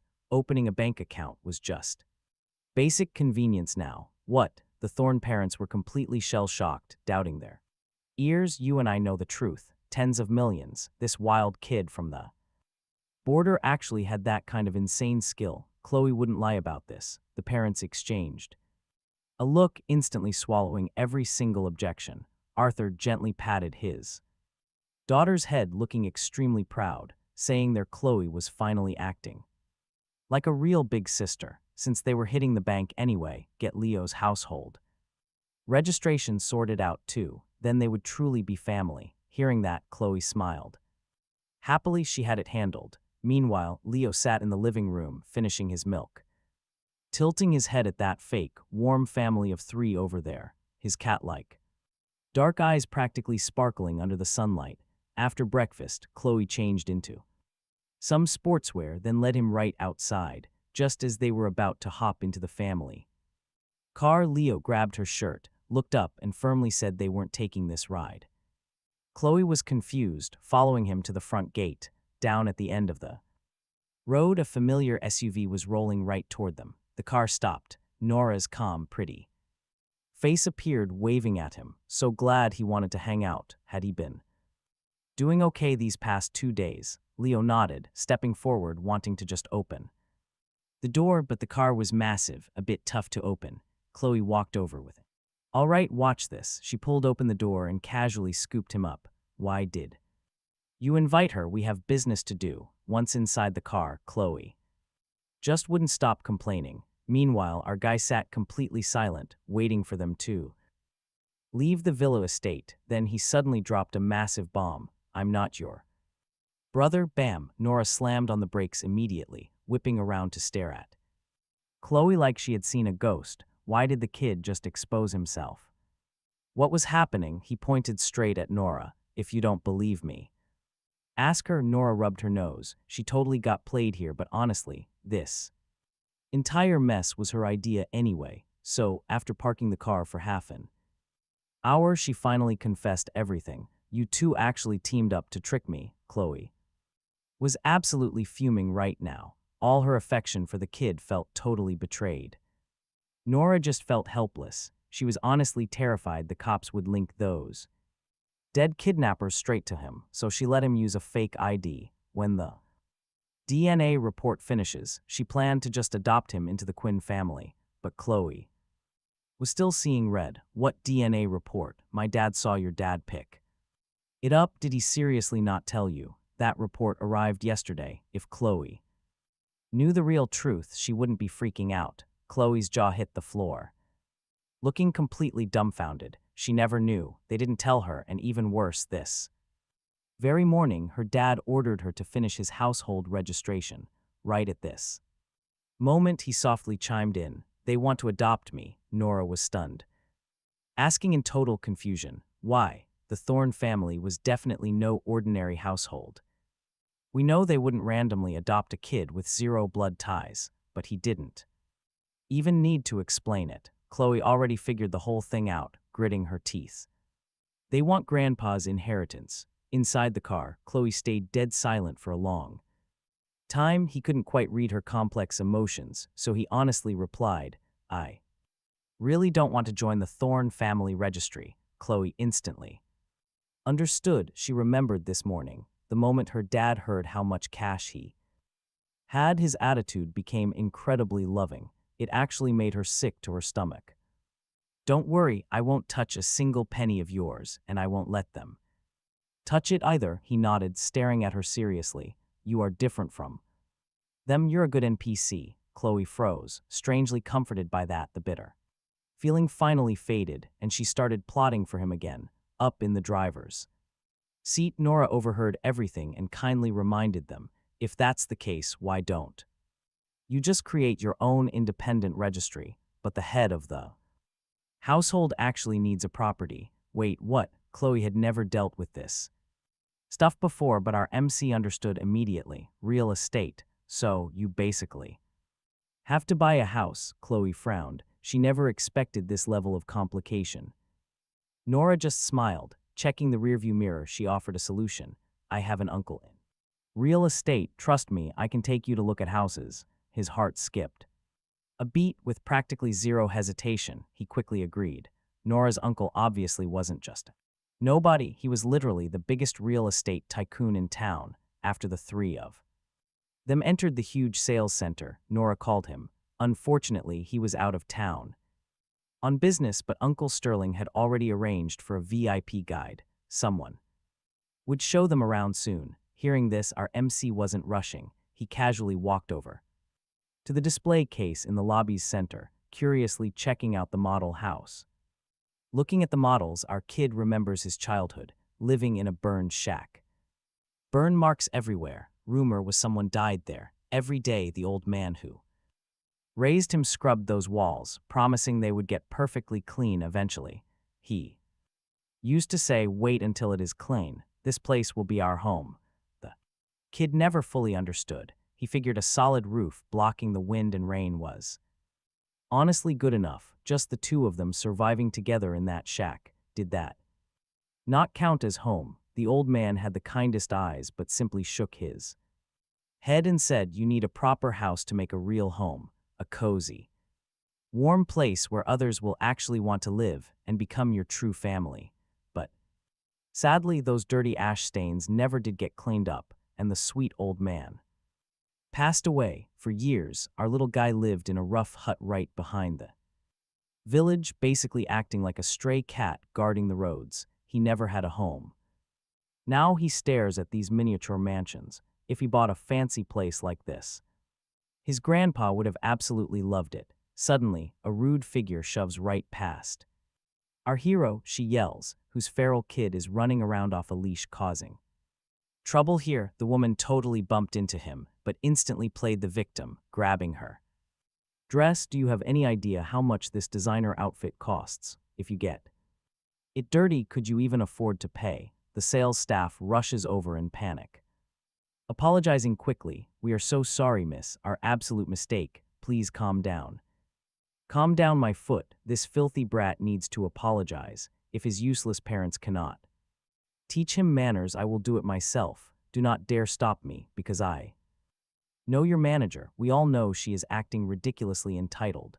The shocked staff do not dare to move. Satisfied with her power trip, she tilts her chin up and approaches our boy. Look at your pathetic poor face. I bet your parents dragged you here just to stare at things you cannot buy. Too bad for you. Poor trash. You could work your entire life and never afford a simple toilet here. A toilet. The boy smells her extremely heavy perfume. It is faintly mixed with a familiar weird scent. He quietly takes a step back. He turns and asks the staff, are the toilets here very expensive? The staff freezes, staring down at his seriously cute little face, and completely bursts out laughing. because his genuine, innocent question is just too adorable. The woman snaps, "What is with that look? I am disciplining him, this." Absolute Karen gets highly offended, steps forward, aggressively shoves the poor staff away and raises her hand to twist his ear, but our boy is highly sensitive to malicious intent. He instinctively tilts his head, dodging perfectly. Right behind her stands a heavy display case. She misses entirely and crashes straight into it, her ridiculously dramatic scream makes everyone jump in shock. Her knee slams the hard counter. Blood starts dripping down fast. The bald, chubby guy with her completely panics, constantly calling to his baby. She wails, "Hubby, it is all this damn brat's fault. You have to get justice for me." The Karen cries, pointing her finger right at our MC. Baldy Bob looks absolutely furious. "Why have you not kicked him out yet? Call his parents here to apologize and pay up, or I will sue you into the ground." The staff almost kicks him out, but suddenly, two incredibly elegant girls walk right in through the front door, both wearing dark, serious expressions. A few quick steps and they are standing in front of the kid, shielding him completely. "Now we are talking." One girl snaps, wondering who is talking so big, kicking people out just like that. "You and I know Sterling Real Estate belongs to her family." Chloe, holding a coffee, one hand and a tiny cake in the other, casually tilted her chin at Baldy Bob. Baldy Bob completely flinched. "Miss Thorne," then he spotted Nora beside her and flinched. "Again, Miss Quinn is here too. What is your relationship with this kid?" Nora smiled gently. "He is my lifesaver." Chloe refused to be outdone. "He is my newly found biological brother." Baldy Bob stood there absolutely dumbfounded. By now, the guy was sweating absolute bullets. Nora calmly glanced at his face, then at the woman sitting on the chair, still keeping that gentle smile. "I thought you brought your wife to buy a house just to show off. Turns out she is not your wife." What a surprise. Hearing this, his face completely changed colors. He frantically stood up and bowed, apologizing. "I am sorry, Miss Quinn, Miss Thorne. I never knew this was the young master of the Thorne family. If I had known, I absolutely would never dare be disrespectful to him." Chloe coldly snorted. "Did he mess with you? What are you apologizing for? Tell the real instigator to step up." Baldy Bob absolutely did not dare refuse, spinning around and grabbing the woman's arm. "Hurry up and apologize to young Master Thorne right now. You dare offend him, you stupid blind woman." He was furious that this woman caused trouble, but unexpectedly, she was actually even more annoyed. "What are you doing? You are hurting me." The woman shook his hand off, seeing herself become the target of everyone's criticism. She immediately raised her hand and slapped Baldy Bob hard across the face. "Useless. You cannot even protect your own woman. What is the point of keeping you?" A loud slap echoed, leaving everyone absolutely stunned. Baldy Bob's face turned completely red from pure humiliation. Just as he was about to say something, the woman kicked him and sneered, "Get lost. I am dumping you right now. Get out of my sight." With that, she glared back at the three of them, her red-painted fingernail pointed arrogantly. "And you lot, do not even leave. I will show you what is what." Hearing this, Baldy Bob, Nora, and Chloe exchanged confused looks. In this city, the people who could actually cause real trouble for them and wielded real power could be counted on one hand. Now watch the woman pull out her phone, expertly dialing a number. A few minutes later, a frantic figure rushed straight into the lobby. The staff saw him and greeted in unison, "Hello, manager." The man was around 40, skinny, wearing a suit. He gave a half-hearted nod to everyone, then immediately switched to a total simping face next to the woman, asking with extreme care, "Ruru, who made you mad? Tell me, I will vent your anger for you. Do not get too mad. It seriously breaks my heart, that cheap simping." Display turned Baldy Bob's face totally green, but the manager of Sterling Real Estate was someone he absolutely did not dare cross. Right now, he could only hold his face and step aside in pure frustration. The woman added some extra drama to her story, then arrogantly ordered the skinny man to get revenge for her.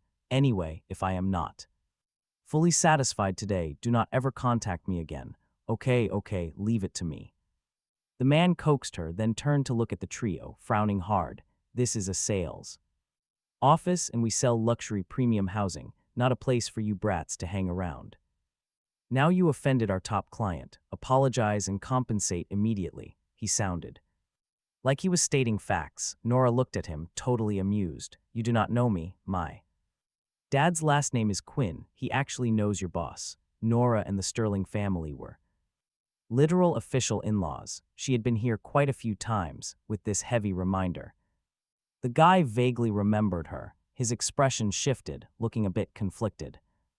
But then the crazy woman behind him scoffed loudly, forcing him to completely harden his stance once again. He spoke in a deep voice. Whoever you are, Sterling real estate puts customers first. You need to apologize right now. Nora paused, her expression turning totally grim. Beside her, Chloe was just quietly laughing at the total disaster. Guess her reputation was not working here today. As the standoff continued, our little MC, who we have watched hide safely in the back, suddenly reached out and gave Nora's shirt a gentle tug. She immediately turned her head. He waved his little hand, completely confused. Nora curiously leaned all the way down and he whispered a single sentence right into her ear. Are you serious? She looked totally shocked. Seeing the kid nod with absolute certainty, she slowly frowned. Then she stood up straight and told those two, since we cannot agree, let us just call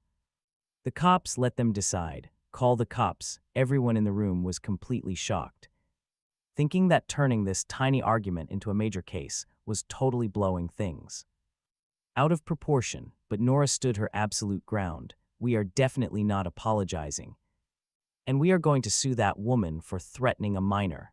The hot-headed woman exploded instantly, screaming out loud, call them, let us see who dares to be a witness for you. Watching this insanity, Chloe actually almost laughed out loud from pure rage. To think the actual tyrant of the Thorne family could get bullied in some random corner store. She really needed to expand her horizons today, so she whipped out her phone and spammed texts, summoning all of her rich friends over. By the time the police finally showed up, there were already dozens of phones set up across the lobby, live streaming this absolute chaos. Hey guys.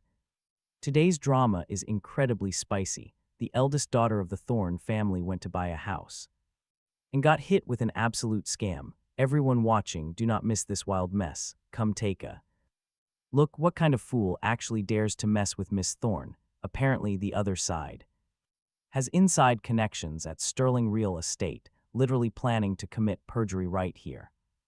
The second the officers walked in, Chloe instantly demanded to review all the security cameras. Captain Luke stared at the two sisters, completely speechless, honestly feeling like his life was totally cursed lately. He ran into them everywhere. Miss Thorne, you have to understand, our department is incredibly busy right now. For these tiny arguments, please just take it to the local committee. He rubbed the bridge of his nose. A massive stress pimple sat near his mouth from pulling multiple brutal all-nighters recently, trying to bust an underground drug ring, plus that whole crazy mall robbery incident. The biggest issue, that drug case still had absolute zero leads, making him a little grumpy today. Chloe definitely hated his dismissive attitude. She grabbed the back of our MC's collar and snapped, does this look like a bad kid who causes random trouble? Our boy dangled there with big, innocent dark eyes, looking like the most honest and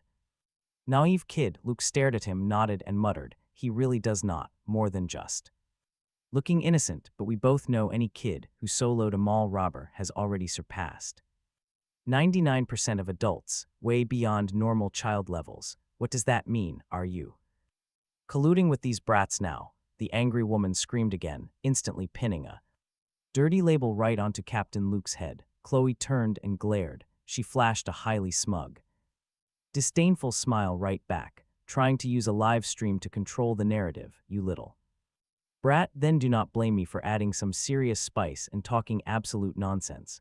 Want to fight me? You are way too green. Chloe was seeing red, but Nora, who was normally super calculated, suddenly lunged forward and grabbed the angry woman's wrist dragging her straight outside. "What are you doing? Let go, psycho," the woman's leg was already busted. Getting dragged sent a massive jolt of pain, draining her face.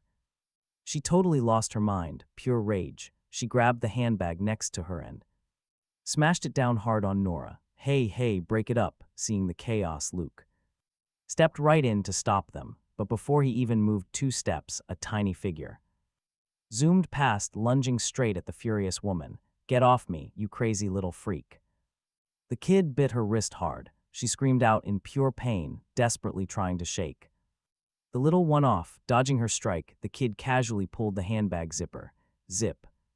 Everything spilled right onto the floor. Luke instinctively glanced down, and the next second his whole expression dropped. "Nobody move," he roared as the black barrel of his weapon cleared his holster. The entire struggling lobby completely froze. The rich kids live streaming simply dropped their jaws, muttering, "It is just some basic hair pulling. Do you seriously need to pull out the heavy artillery?" But then they watched Luke push right through the crowd, pick up a syringe and a piece of foil off the ground. Sniff it, then aim his weapon straight at the woman. "Ma'am, I am officially arresting you right now on drug charges. You are coming down to the station." Everyone finally snapped awake, staring at that spilled bag on the floor. There actually seemed to be some sketchy white powder inside. As for the agitated woman, the second she realized she was completely busted, she panicked, shoving Luke out of the way to make a run. Nora shouted without missing a beat, "Lock the doors, do not let her escape." The guards by the entrance finally snapped back to reality, right before the frantic woman dashed outside. Those glass doors locked tight, seeing her only escape route entirely blocked. The woman slammed into the glass, screaming crazy threats at the outside guards. "Open the door or I will end every single one of you." The guards shook like leaves.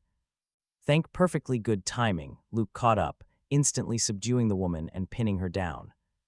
She had clearly inhaled way too much of that illegal powder. Her entire nervous system was completely glitching out. Luke temporarily left the raging woman cuffed by the sofa, watching her just go absolutely insane. He turned to the crowd, explaining, "There is a highly dangerous, sketchy party substance circulating recently. Once inhaled, a person's emotions become incredibly volatile, triggering extreme antisocial behavior and violence. Everyone, you really need to stay alert." Hearing this, everything clicked. No wonder she feared absolutely nothing, daring to provoke both Nora and Chloe. Right at that moment, Nora pointed at the building manager next to her. "Captain Luke, this gentleman right here is probably a direct accomplice. I highly suggest taking him in for a full investigation."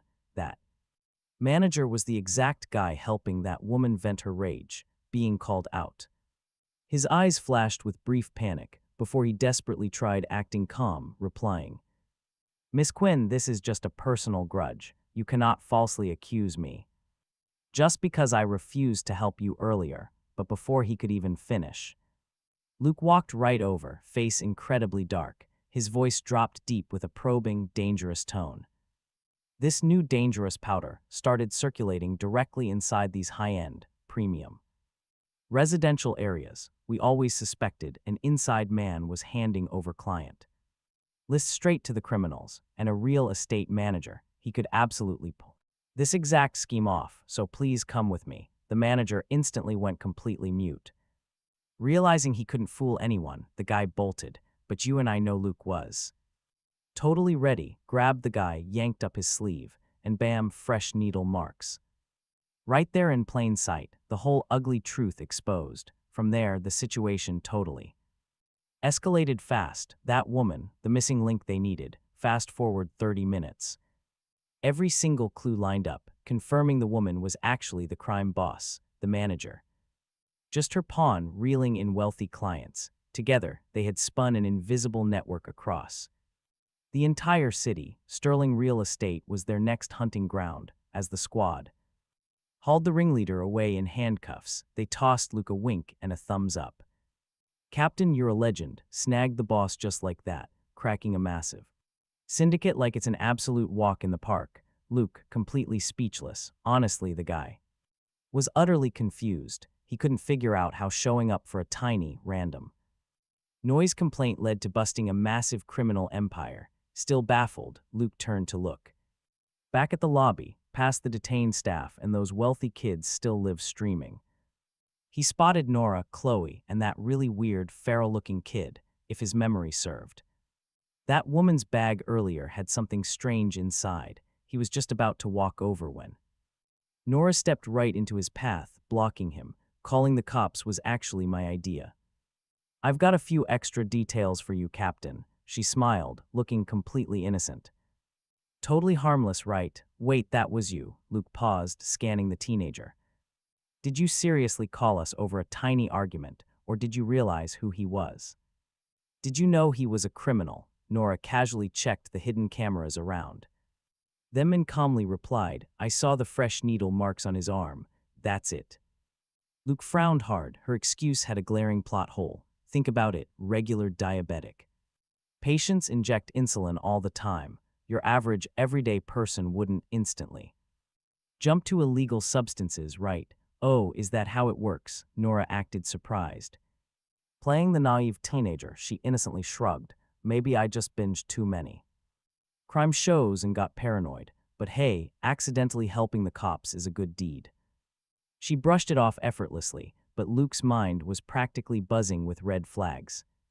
So many unanswered questions. Stick with me here, because when he spun back around to look for that feral kid, gone, vanished completely. Meanwhile, at a small hidden table in the corner, the strange kid sat on a high stool, slowly eating cake with a tiny spoon. Piece by piece, making sure the coast was clear, Chloe sneaked over and quietly asked, Did you tell Nora to call the cops? The kid's mouth was stuffed with cream, eyes narrowing in pure sugary satisfaction. He just gave a tiny nod. Chloe totally gasped, her curiosity skyrocketing. How did you even know that woman was bad news? When she bumped into me, I saw needle marks. Plus, she reeked of burnt tin foil. Tin foil? Chloe was totally clueless about street drugs. Then why didn't you tell me instead? She was genuinely annoyed. They weren't blood relatives, sure, but they still lived under the exact same roof. As far as loyalty went, she should definitely outrank Nora, right? But he chose to team up with Nora instead. This made Chloe feel pretty jealous. The feral kid chewed on this for a moment, finally finding the perfect explanation. Because you're great at drawing the enemy's aggro, like calling people over to live stream, making a massive scene. That chaos made the woman completely drop her guard. That role is incredibly important. Hearing those words, Chloe's heart suddenly melted completely. Her jealousy vanished instantly, still keeping up her arrogant act. She scoffed, Nora is absolutely useless anyway. I just went to buy cake and she let you get bullied. We are totally done with her. Right after that, a cold chill hit her spine. She turned around. There stood Nora, smiling in total silence. Instant goosebumps everywhere. Our boy spoke up. Miss Thorne, I asked for your help distracting them, not to stand around trash talking me. Nora calmly sat right at the table. She gave Chloe some serious side eye, then glanced through the carved screen toward Luke outside. She slowly asked if the kid had met that captain before. The guy was paying way too much attention. Our main character just hummed, happily eating his cake. He mentioned the cop took his statement once, but he really didn't care. Just another friendly background character to him. Nothing to fear at all. Nora just looked at the kid helplessly, then firmly warned Chloe, listen, if she was not around, keep Leo hidden from these situations. Between you and me, the kid's background is actually special. Catching the eye of the wrong person would spark massive amounts of trouble. Forget about randoms. If that nosy captain locked onto little Leo, he would definitely dig into his shady past, maybe even drag him downtown for an actual interrogation. This is exactly why Nora claimed all the glory earlier. She didn't need to say more. He knew the drill. Chloe, refusing to be pushed aside heavily, frowned and fired back. But right as she turned, a bunch of cameras were suddenly shoved right into her face. The rich kids from earlier completely swarmed her, their eyes practically sparkling with pure awe.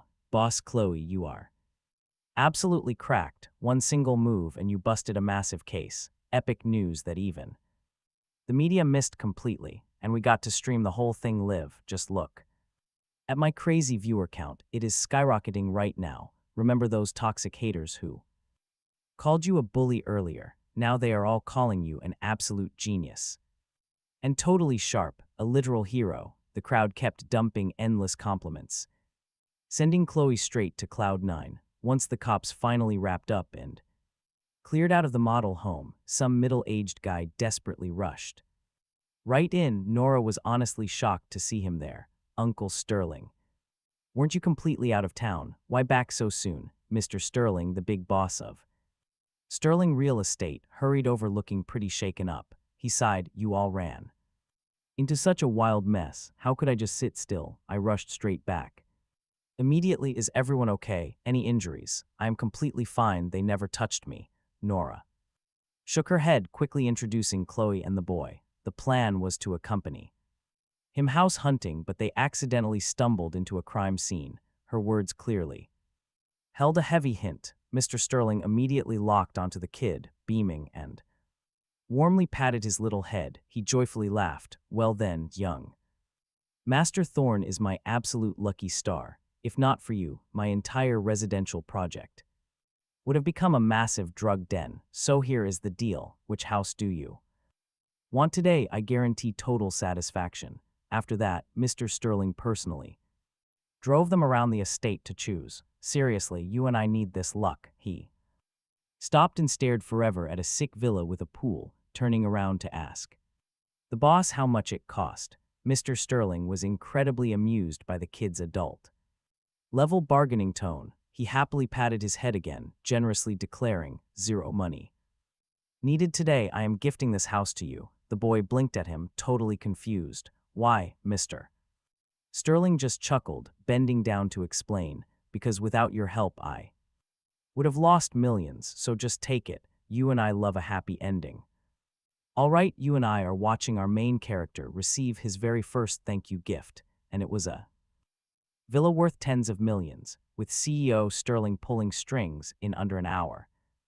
From transferring the ownership to handing over those shiny keys, every single procedure was done. Holding that brand new red property book, his household registration was complete too. That little red book only had Leo's name printed on it, though he really wanted to add his grandpa's name, but apparently deceased relatives get removed from the registry, so he set up a wooden plaque out in the yard, treating it like his grandpa moved in with him. Before heading out, Mr. Sterling looked honestly regretful, saying he should have treated them to a massive meal, but his city project was seriously rushing him. He said he will just have to host our lovely little friend next time. But Ms. Thorne mentioned Leo studies at Moulton Elementary. Well, his daughter Mia also studies right there, hoping those two get a chance to become great friends. Nora knew it was not easy for him to squeeze this trip in, so she smiled and nodded. I will pick Mia up after school tomorrow, so they can finally get acquainted. Sounds perfect. Sterling's eyes practically glowed with gratitude. After seeing his fancy car off, the three of them walked back into the fully furnished villa. Chloe took a quick tour, clicking her tongue in pure awe. Truly a massive real estate tycoon, just very generous. Nora totally agreed with that title. Uncle Sterling is a super generous guy, which is exactly why his massive business keeps growing. Chloe felt totally called out right then. Pouting, she threw herself straight onto the sofa, still using a kid's personal connections. If he knew Leo was not the Thorne family heir, wouldn't he literally die of anger? Hearing this, Nora just shook her head. This has absolutely nothing to do with Leo's identity. Uncle Sterling's daughter Mia is just very introverted. Hearing him mention it before, it seems like she is not exactly happy at school. He probably saw Leo's calm personality and wanted him to look out for her. Hearing this, Chloe thought she was totally joking. Leo is just a little kid himself. How is he gonna look out for anyone? Nora completely disagreed. Leo is way more capable than anyone could ever think. Chloe honestly could not argue with that, whether it was fighting scary thugs at the mall or exposing a massive hidden cartel. Now, stick with me here, because both of them suddenly turned. Their heads, looking out the big windows, a very tiny skinny figure stood right by the pool with an ultra-serious face, ever since house hunting. Earlier, the kid seemed insanely interested in this specific pool. After getting the house, he skipped checking the furniture. He just kept wandering around. The edge of the water, what exactly is he looking at? Chloe just could not contain her wild curiosity. Is there buried gold underwater? Nora shook her head. She was also not understanding his weird actions. Before the two could reach any logical conclusion, they saw the kid jump right in without a single hesitation. Splash, he hit the water, a huge splash erupted on the surface, immediately followed by the loud sound of bubbling water. A huge string of bubbles rapidly floated up. The two girls in the living room completely froze for 2 seconds, then screamed in absolute horror and jumped up. They pushed the window open to go fish him out. By the time they finally struggled to pull him up, he had swallowed a whole belly full of water. You do not know how to swim. Why jump in there? Are you entirely tired of living? Chloe quickly patted his back to prevent him from violently choking while he coughed up water. Half scared to death, this time Nora totally failed to understand him either. She kept a straight face, wanting to completely retract her previous praise of him being a calm kid. Little Leo coughed up most of the water, staring at the water's surface again. He looked completely ready to jump in one more time. Chloe finally figured it out. Do you want to learn how to swim? Leo nodded, his little face soaking wet. Then you should have said so. Nora and I can teach you. Did you actually think you'd learn just by jumping in and swallowing water? Why are you being so silly? Chloe poked his forehead, absolutely exasperated with him, but Leo just completely spaced out. In his mind, there was absolutely zero concept of being safely taught. Back in his old village, they only had a freezing shallow creek because he was small. The older bullies told him if he wanted to swim, he had to literally learn to drink water first, so they violently shoved his head right into the creek. That winter water had a thin layer of ice, freezing cold. In his totally dazed state, little Leo swallowed half the creek, but later he could actually hold his breath for a really long time, so he seriously thought that was how learning worked. But today, Chloe and Nora showed him he was completely wrong. The two big sisters saw his clothes were already soaked anyway, so they didn't waste the perfect opportunity. Standing on the shore, they taught him swimming postures first, then gently supported him in the water, showing him exactly how to hold his breath and paddle. Under the sparkling water surface, Leo finally learned the doggy paddle, struggling to keep his tiny head up while paddling the water. Seeing his genuinely joyful little face and those huge sparkling eyes, the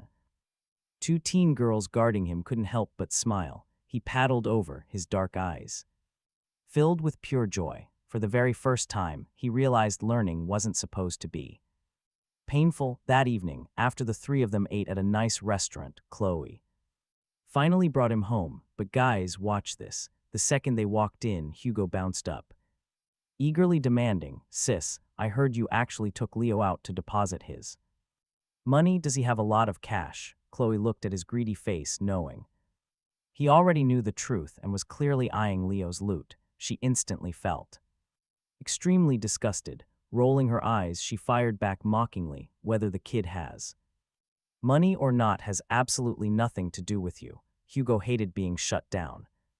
Instantly pouting, right on cue, a leaner stepped in to smooth things over. "Chloe, Hugo is just curious. Did the household registration go smoothly today? Why on earth did you take so long?" Chloe knew she was probing, felt a bit annoyed, and answered flatly, very smooth, "Hey, school is starting soon. Should we send him to Grandpa's place now?" Honestly, she really wanted to keep Leo close, but thinking about everyone in this toxic house staring at him like hungry wolves, she felt it was way safer for him to move out early. Normally, Alina would have definitely been overjoyed, throwing both hands up in agreement, but today she forced a fake smile and hesitated. "School is starting so soon. Going from our house is much more convenient. Besides, Hugo and little Leo can keep each other company." Ever since finding out Leo wasn't her biological son, Eleanor actually lost her obvious hostility towards him, but get this, she quickly cooked up another plan. She wanted Hugo to build a fake bond with Leo, then they could both go live at Grandpa's place, buttering the old man up to snatch a massive share of the family inheritance later. Hugo had already been coached earlier, so he completely flipped his attitude, stepping forward to grab Leo's small hand. Don't you worry. I'll take care of you at school. As long as people know you're my brother, no one dare bully you. Leo dodges the kid's touch, completely uninterested in this absolute child's play. He turns and heads upstairs. Downstairs, Hugo whines, "Mom, look." Hugo is practically crying from pure rage. The next day, September 1st, the official start of the school year. To keep Hugo from tagging along, Chloe drags Leo out super early. Drink your milk so you grow taller, the very first thing she does. After hopping in the car, shove a bottle of milk at him. Yesterday's swimming definitely drained too much of his stamina. Leo finishes it, packing down 3 pieces of bread. He watches Chloe slouching, glued to her phone, then glances at the driver up front. He asks, "You don't know how to drive?" Nora does. His blunt comparison instantly triggers Chloe. She bounces up, totally outraged. "Hey, I am still a minor, okay?" Nora is a massive scammer. Looks totally harmless, but who knows what she's really hiding. Hang out with her less. Leo honestly hadn't even considered that, but remembering Nora's absolute pro driving skills, he figures he really shouldn't judge a book by its cover. Chloe adds, "But don't worry, during the upcoming survival training camp, I am definitely grabbing first place in the wilderness survival event just for you." Chloe feels like if she doesn't actually achieve something impressive, her little brother might get led astray by someone else. Leo, meanwhile, has zero concept of this event. He just thinks for a second and warns, the wilderness is insanely dangerous. "Heh, are you actually worrying about me?" Chloe instantly feels refreshed, rubbing his little head. "Don't worry, in the elite school we attend, student lives are worth more than actual gold. They'd never dare put us in danger unless someone actively wants a game over." Leo nods at her, only half understanding. Now, Moulton is an international elite school covering everything from kindergarten all the way through high school. Even though the elementary and high school sections are split up, the distance between them really isn't far. Chloe left home early today just to show Leo around and get him familiar with the environment first, but they definitely didn't expect to bump into Nora right after exiting the car. Nora is standing by a luxury ride, holding a little girl's hand and smiling brightly as she greets them. Seeing this, Chloe looks completely disgusted, pulling Leo ready to walk away. But wait, Nora takes a few steps toward them, bending down, her eyes curving kindly as she introduces, "Leo, this is Mia Sterling, uncle Sterling's daughter. She is actually in your class. I hope you two can get to know each other." "Mia, don't be scared. This right here is Leo Thorne, very good boy. Watch this closely." Leo stares at the timid little girl. Even though she's dressed like delicate little princess, she is clearly terrified of strangers. The moment Leo reaches his hand out, Mia flinches hard and hides behind Nora. "Hey, what's wrong with her?" Leo wasn't gonna hit her. Is there a need to be this terrified? Chloe naturally has zero patience with children. She feels like besides Leo, other kids are just loud and completely annoying, so her tone drops. "Mia, what is wrong?" Nora calls her twice, but the kid absolutely refuses to come out. She feels pretty helpless, too. Mia just transferred here last semester. She probably hasn't fully adapted to the environment at Moulton yet, so she is constantly resisting going to school. I thought having Leo as a friend might improve her mood. Well, she definitely didn't expect zero changes. "You gotta love Chloe. Don't use my brother as medicine. He's no babysitter."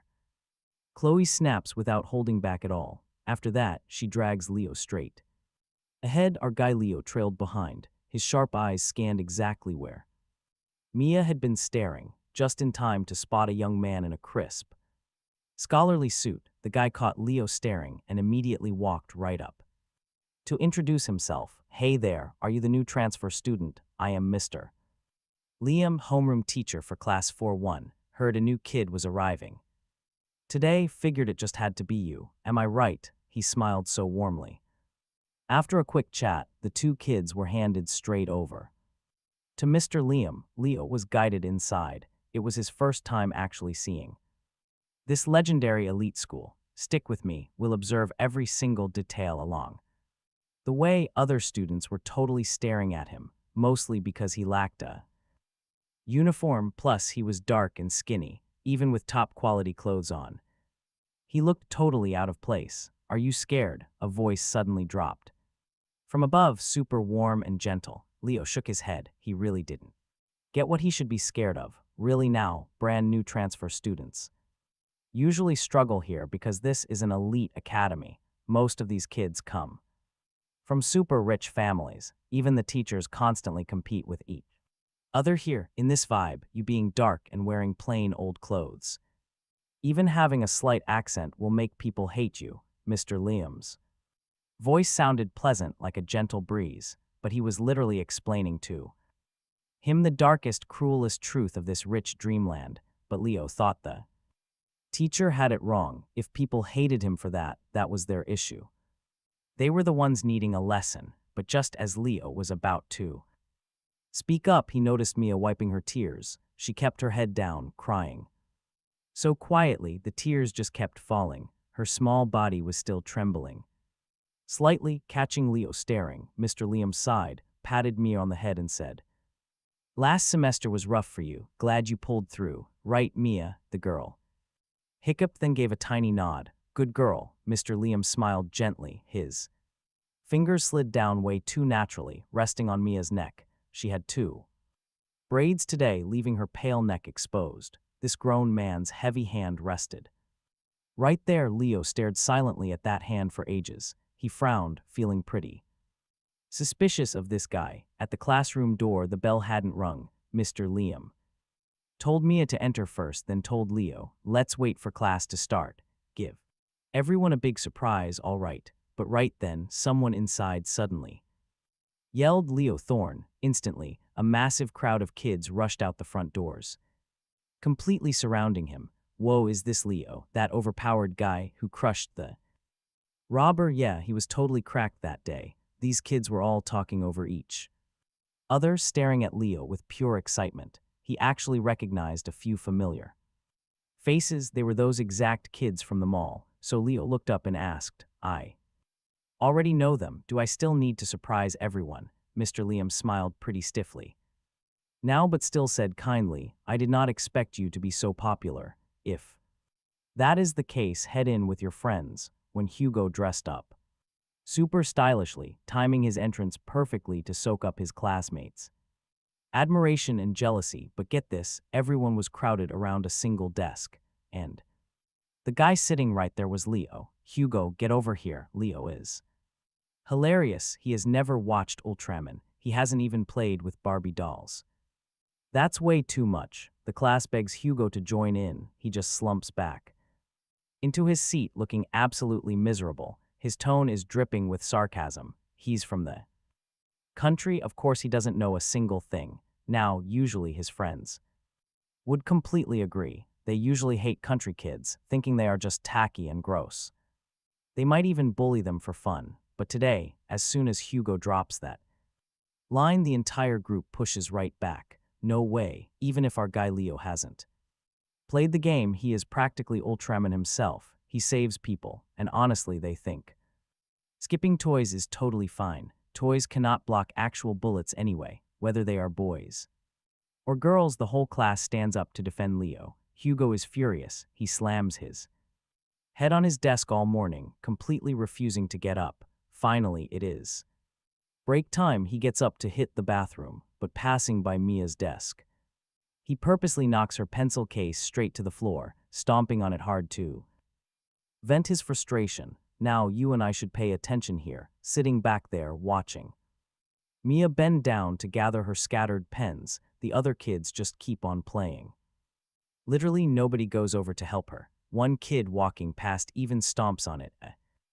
Few more times and Mia, she acts totally mute. From start to finish, she does not say a single word. Leo thinks she is a bit weird, but cannot pinpoint what it is. He doesn't go help her either, because picking up pens isn't exactly life or death. She can easily handle that quest herself. It is his first day. Getting his first taste of elementary classes, Leo studies super intensely and incredibly fast. At first, while the teacher explains Chapter 1, he reads along pretty slowly. But once he gets used to the rhythm, for the rest of the session, he can finish reading the whole textbook in a single period. He even spots familiar letters, realizing it is English, the exact language from that friendly hacker exchange site he saw before, so to avoid messing up words next time, Leo carefully memorizes the entire alphabet, spending just one period memorizing every single vocabulary word. When the final morning bell rings, kids rush out of the classroom in loud groups. Hey Leo, let's go hit the cafeteria. A friendly classmate runs up to invite him. Leo just nods, but as he follows them out, he glances back and notices Mia is still glued to her desk, completely frozen. He is just about to ask if she is gonna grab lunch when another boy grabs his arm and pulls him away. Do not talk to Mia. She is a total weirdo. Nobody goes near her. She is definitely heading to the teacher's office soon. Leo looks at the kid, totally confused. What is so weird about this girl? Why call her that? Maybe because Leo's stare is just so intense and innocent. The boy actually hesitates. Right then, Hugo and his little squad strut over. Overhearing them, Hugo just scoffs. She is not a weirdo, but she is an annoying little snitch. After every single class, she begs Mr. Liam for extra help and talks trash about us. Leo frowns. His dark eyes lock onto Hugo, asking seriously, "Did you actually see that yourself?" Of course not. It's just a dumb rumor. But that does not stop the whole class from isolating Mia. Look, anyone who hangs with her is annoying. If you go to the office, you are out. Hugo snaps, storming off in a huff. The other boys try introducing Leo to Ultraman, trying to drag him along, but after yanking his arm a few times, they realize he's standing there like a statue. And then Leo simply asks, "Where is the teacher's office?" Lunchtime hits. The whole school building quickly falls silent. The hallways are nearly empty, just a few students slowly shuffling toward the stairs. The teacher's office sits dead center in the corridor. When Leo spots the nameplate, he notices dead silence inside. Doesn't sound like a single soul is in there. Glancing up at the window, the curtains are pulled tight, but he knows Mia walked this way. Leo's gut tells him do not knock. Instead, he sneaks over to the next door. He drags a chair out, climbs right up, and positions himself under the window, peeking through a tiny gap in those drawn curtains. Inside the dimly lit space, shadows shift. He recognizes it instantly. That tall figure, definitely Mr. Liam. The neat suit jacket from this morning, gone, just his white shirt. It is covered in chalk dust, and right now he is slowly unbuttoning it. Leo assumes he is just changing out of dirty clothes, but then he looks over at Mia, standing frozen by the desk. You and I both know something is wrong here, and it is not just Mia in that office. Several other young girls with braided hair are standing there too. Leo thinks fast, hops off the chair, marches right over and knocks hard. The sound echoes like a gunshot in the dead, quiet hallway. A split second later, that office door swings wide open. Mr. Liam peers out. Seeing Leo, he looks startled, but he quickly forces his trademark, creepy smile. Leo needs something. Our boy instantly notices the teacher's second button is fastened completely wrong. The shirt is only half tucked. Leo peeks right past him, staring into the room. I am waiting for Mia. Liam looks caught off guard, awkwardly shifting his body to block the kid's view. He claims Mia is struggling with her grades, needs extra tutoring, and absolutely cannot go to lunch. If you are hungry, go eat. First, be a good boy. Saying this, he reaches out to pat Leo's head. Our MC wrinkles his nose, instantly dodging the hand, and bluntly fires back, "You should wash your hands." Hearing that, Mr. Liam freezes cold. His fake smile goes totally stiff. Why, Leo Thinks for a second, unsure how to explain the creepy vibe. He is just super sensitive to smells, so he just gives a blunt answer: it stinks. The smile on Mr.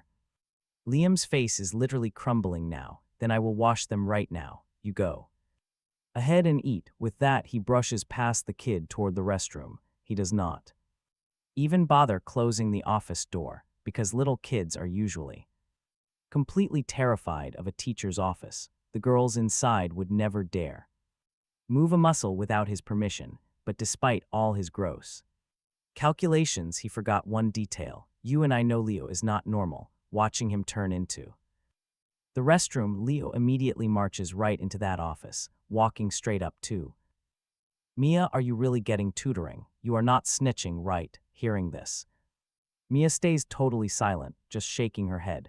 Leo notices her tiny body is trembling hard. Are you scared? Is there something in here? But Mia and the others scared girls stay dead quiet. No matter what our boy asks, they refuse to open their mouths. He frowns, scanning the room, just a single phone sitting on the desk, feeling this heavy, suffocatingly weird atmosphere crushing them, not wanting to wait for Mr. Liam to come back and trap them. Leo grabs Mia's hand, spins around, and marches right straight out. Mia lets out a tiny yelp. She did not expect his grip to be so strong. In seconds, she is dragged right to the office door, without hearing a single footstep behind him. Leo turns back, warning the frozen group of girls inside: if you do not leave, I will tell everyone you snitched. Everyone will hate you. Kids, listen. Kids this age are terrified of being isolated, especially since they were already so introverted, hard to fit in, right? So hearing that threat, they were absolutely terrified, grabbed their backpacks and just bolted. By the time Mr. Liam finally washed his hands and came back, he realized the office was completely empty. He totally lost it, tearing at his hair. How dare they run, he gritted, his teeth glaring at the ruler and steel marbles on his desk. Those were the exact things he had painstakingly prepared. Just then, another teacher with a stomach ache ran back for medicine. Seeing him still there, they asked with genuine care, Mr. Liam, tutoring students again? You are so dedicated. Mr. Liam stealthily swept all that creepy stuff into his desk drawer. Then he just smiled, stepping forward. To help, they are the future of our nation. I help whoever I can. The other teacher found the meds, swallowed 2 pills, and just started praising him non-stop. It is rare to see someone with your work ethic nowadays. I am actually eating with the principal next. You should come, show your face around more. It will really help your promotion evaluation. Hearing this amazing news, Mr. Liam happily agreed, but right as he turned around to clean up his desk, the other teacher quickly grabbed his arm. Hurry, hurry, we really cannot make the principal wait. Meanwhile, on the other side, our guy led Mia downstairs. She shook his hand off. No, we cannot run away. The teacher will be furious. She kept her head down, tears falling non-stop, looking absolutely terrified. He did not really get it, but seeing her cry like this, lunch was clearly canceled. So our MC just called Nora. Stick with me here. Half an hour later, she rushed over. She saw the 2 kids waiting under a massive tree by the school. He was sitting on the bench, while Mia slept with her head right on his lap. What happened? She walked over. First, she sat down next to Mia, then looked at him. He just pointed at her eyes and said, she cried so hard she exhausted herself and fell asleep. Nora had already noticed those puffy, totally swollen eyes. Feeling pretty helpless, she scooped Mia up and looked towards the closed cafeteria. You still have not eaten, right? I will take you out to grab some food. Honestly, Nora rushed over in a panic and had not eaten either, but he just shook his head. I have something to do right now. Then he looked at Nora and asked, do you have a computer on you? Nora paused, totally confused why he was asking. Yeah, you need to use it. He simply nodded. I need to use it right now. He stood up. Without another word, he walked straight to the car. This insanely fast, decisive action left Nora zero time to ask any more questions. She had no choice but to carry the sleeping kid and hurry after him. Since she drove here, there was a backup laptop in the car. He already used a laptop at the tech store last time. he immediately hit the power button. He also smoothly pulled out the data cable that was currently charging her phone. Nora laid Mia down in the back, turned around, and saw this, asking, "Wait, whose phone is that?" Without even looking up, he said, "The teacher's." Hearing this, the corner of Nora's mouth twitched, asking, "Why did you take the teacher's phone?" Because he was acting super weird. He did not notice her shocked expression. He just quickly connected the data cable while researching how to crack the password and casually explained, "A police officer once told me bad guys always hide secrets inside their phones. That way they can look at them anytime. It makes them feel much safer." Hearing his logic, Nora just frowned. She's starting to understand the situation. "You think Mr. Liam is a bad guy?"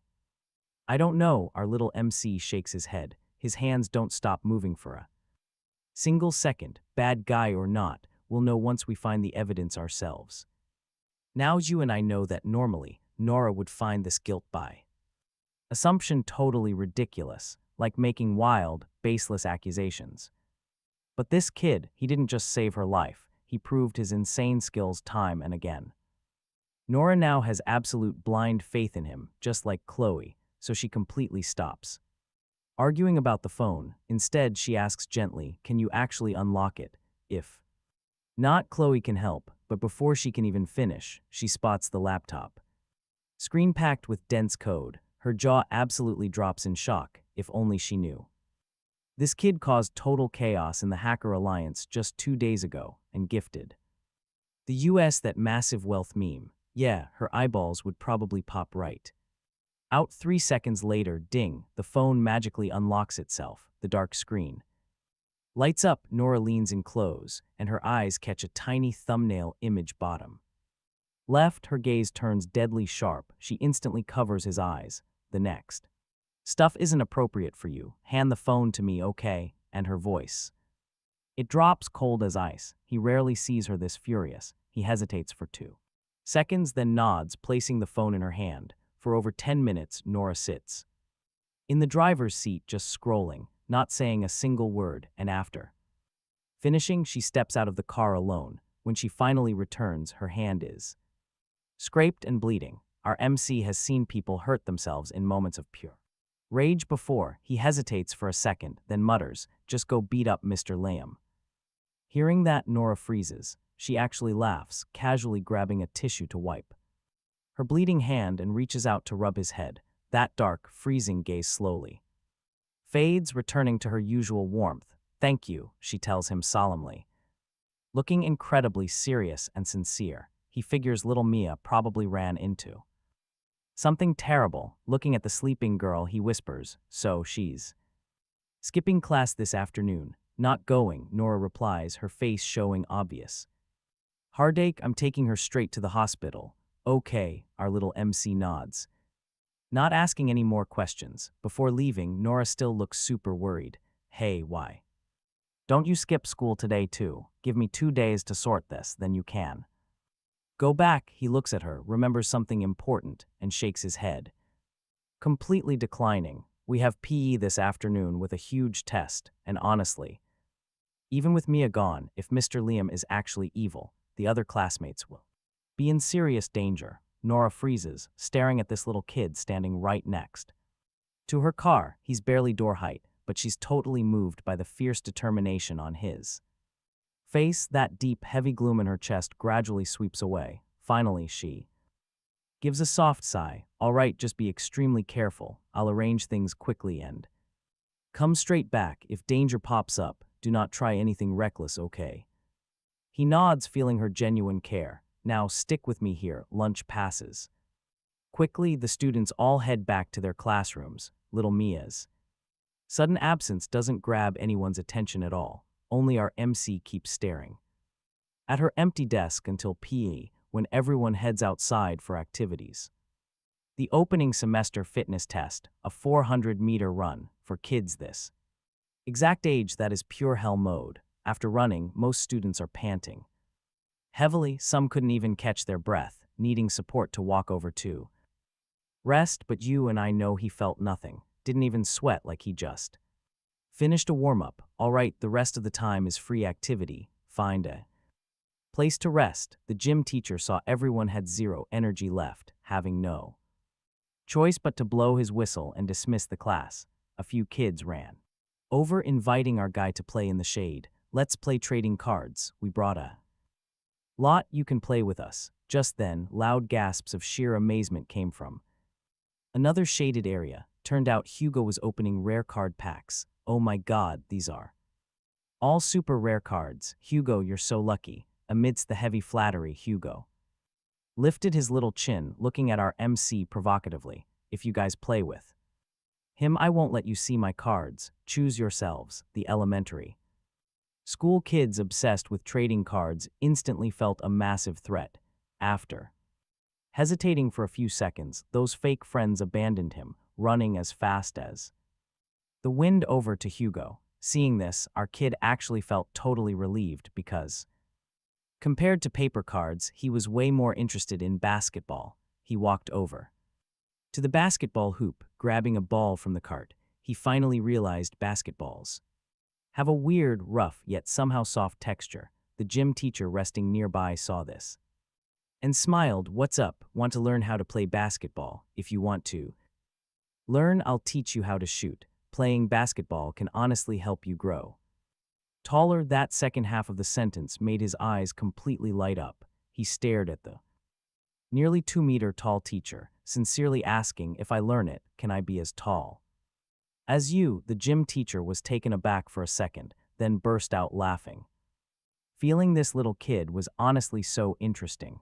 Although the actual chances of getting as tall as me aren't high, you can definitely catch up to your classmates. So for that entire afternoon, while other students were hiding from the sun playing games, our MC was the only one unafraid of the heat, practicing shooting hoops alone with the ball. At first, every single shot missed, mostly due to his short arms and short legs, making it super hard to control the massive basketball. Occasionally, kids saw his extremely clumsy posture and laughed, or pointed and mocked him for being way too stupid. Hugo also saw him running around like crazy all alone, pouted and muttered, whatever, he looks so pitiful. If he wants to join our game, just let him come over. Hugo acted all high and mighty, thinking later the money in his card would all become his. Treating the kid a little better wouldn't hurt, but our guy had zero intention of giving up on basketball. If he missed, he simply tried again. If he didn't understand, he pondered the teacher's instructions, analyzing every single reason to adjust. By the time the students sitting in the shade got dizzy from staring at cards, they suddenly looked up and noticed a basketball flying from outside the three-point line, making a loud swish, falling perfectly through the net. Get this, it went in. The kids thought their eyes were playing cruel tricks on them, but right after, they watched him bend down and grab another ball standing exactly at the three-point line, casually tossing it. Another perfect swish. The gym teacher, who had a totally nonchalant attitude at first, was now standing by his side, helping him fetch the ball, looking at him like he found a literal treasure, watching and constantly nodding. Not bad, you're definitely a great sports seed for the future. I noticed you ran very effortlessly earlier. How about I time you for a 100-meter sprint record? But this time he refused completely. He just wanted to grow taller. Hearing this, the PE teacher rubbed his nose. He just didn't have the heart to admit he was totally joking. Basketball doesn't actually guarantee you will grow taller. After that, more and more kids gathered around to watch. Every single time he scored, cheers just erupted, way louder than opening rare card packs. Kids respect raw strength so much more than adults do. In a flash, all those trading cards in the shade were tossed right on the ground. Everyone rushed over to cheer, acting as his own personal cheer squad. Hugo brought those cards to flex so hard, but honestly, he was once again totally overshadowed. He got so angry he ripped out handfuls of grass. However, the weather was scorching hot. The coach feared our MC would get heatstroke, so he didn't dare let him practice for too long. With 10 minutes left until class ended, he collected the basketballs. Our boy was sweating profusely, feeling super thirsty, so he ran to the outdoor sink to wash his face, then headed to the nearby water dispenser. To grab a drink, midway through a sip, he suddenly spotted a familiar figure walking. Right out of the main building, it was Mr. Liam. Behind him, he was leading a few little girls. He instantly recognized them as the tutoring students. Remembering Nora's furious look after checking that phone, our guy immediately put down his paper cup and quietly followed them. Mr. Liam led the group towards the back of the building, straight into the small woods. Stick with me, things get dark. It was midsummer, the trees were incredibly dense. He had to sneak up super close to spot their silhouettes. Then, he saw Mr. Liam using a ruler to lift the skirts of those little girls. This made our kid frown instantly. He felt absolutely, extremely uncomfortable. Even though he had never been to school, he knew that as young girls grow up, their bodies are sensitive private areas. You just cannot let anyone touch them casually. Tell me, confess honestly, and I will let you go home. Otherwise, we will have to play here for a while. Mr. Liam's usually gentle voice dropped dangerously low. Even his laugh sounded raspy and grating. The ruler slowly glided across their knees. His gloomy voice echoed, "Who took my phone?" Turns out he realized his phone was totally missing, so he assumed they stole it. Our MC hadn't anticipated this. He felt a sharp pang of regret. He was about to step out and admit he took it, but remembered Nora's strict warning, telling him not to act recklessly. Even though Mr. Liam didn't look very tough at all, he still chose to hold back for now. Following his harsh interrogation, the little girls started sobbing, but that crying didn't soften Mr. Liam's heart. It actually stimulated his sick interest even more. Cry, cry, look a bit more pitiful, just like that. Absolutely beautiful. He looked possessed, circling the terrified girls. A bright smile suddenly bloomed on his face. Then he ordered, "Now take it off." Our kid frowned hard. At first, he still didn't react in time, until he saw a little girl pulling her small skirt down. In that exact moment, he finally understood what Mr. Liam was doing. His blood instantly boiled over. It brought back memories of years ago when a new teacher arrived in the village, a truly stunning older sister. She checked on him constantly, practically begging him to attend school. She would say, "Only knowledge can change your destiny. I studied hard and saw the real benefits. That is exactly why I came here, to teach you, but these villagers simply won't. Things won't be bad forever. You have to believe knowledge changes everything." But unfortunately for her, before that village could ever change, she completely lost her mind. Our MC heard she was attacked in the cornfield. When he went to visit her, he bumped straight into the villagers walking right out of her door. Every single one of them wore a sickeningly satisfied smile on their faces. No murderous intent, sure, but it made him utterly sick to his stomach. And that gentle, beautiful sister from years ago, lying completely limp among torn clothes. She never spoke another word to him again. Later, she jumped straight into the river to end it all. When she took her own life, her belly was huge, he heard. There was a child inside, but she refused to bring it into this world, so she chose to end her own story. Ultimately, she died right on the land where she sacrificed her future to change their destinies, and all he could ever remember were those violently sickening, satisfied smiles on those villagers' faces. He truly thought leaving that cursed place meant he would never see those smiles again. But stick with me, he absolutely didn't expect a school as gorgeous as a fairy tale castle. It had a deeply filthy side too. The very moment he dashed out, his mind went completely blank. His vision flashed with so many broken images, followed instantly by screaming, heavy crying, and rushed footsteps. Teachers and students nearby were instantly drawn by the cries. When they ran into the woods, they found Mr. Liam. Blood was pooling from the back of his neck, and our guy standing there holding a rock, totally emotionless. Only his dark eyes stayed locked on the guy on the ground, looking fully ready to deliver another brutal blow at any second. Someone yelled, "Call an ambulance. Hurry, Mr. Lee, quickly. Handle the students on your end. Everyone get back to class. No crowding."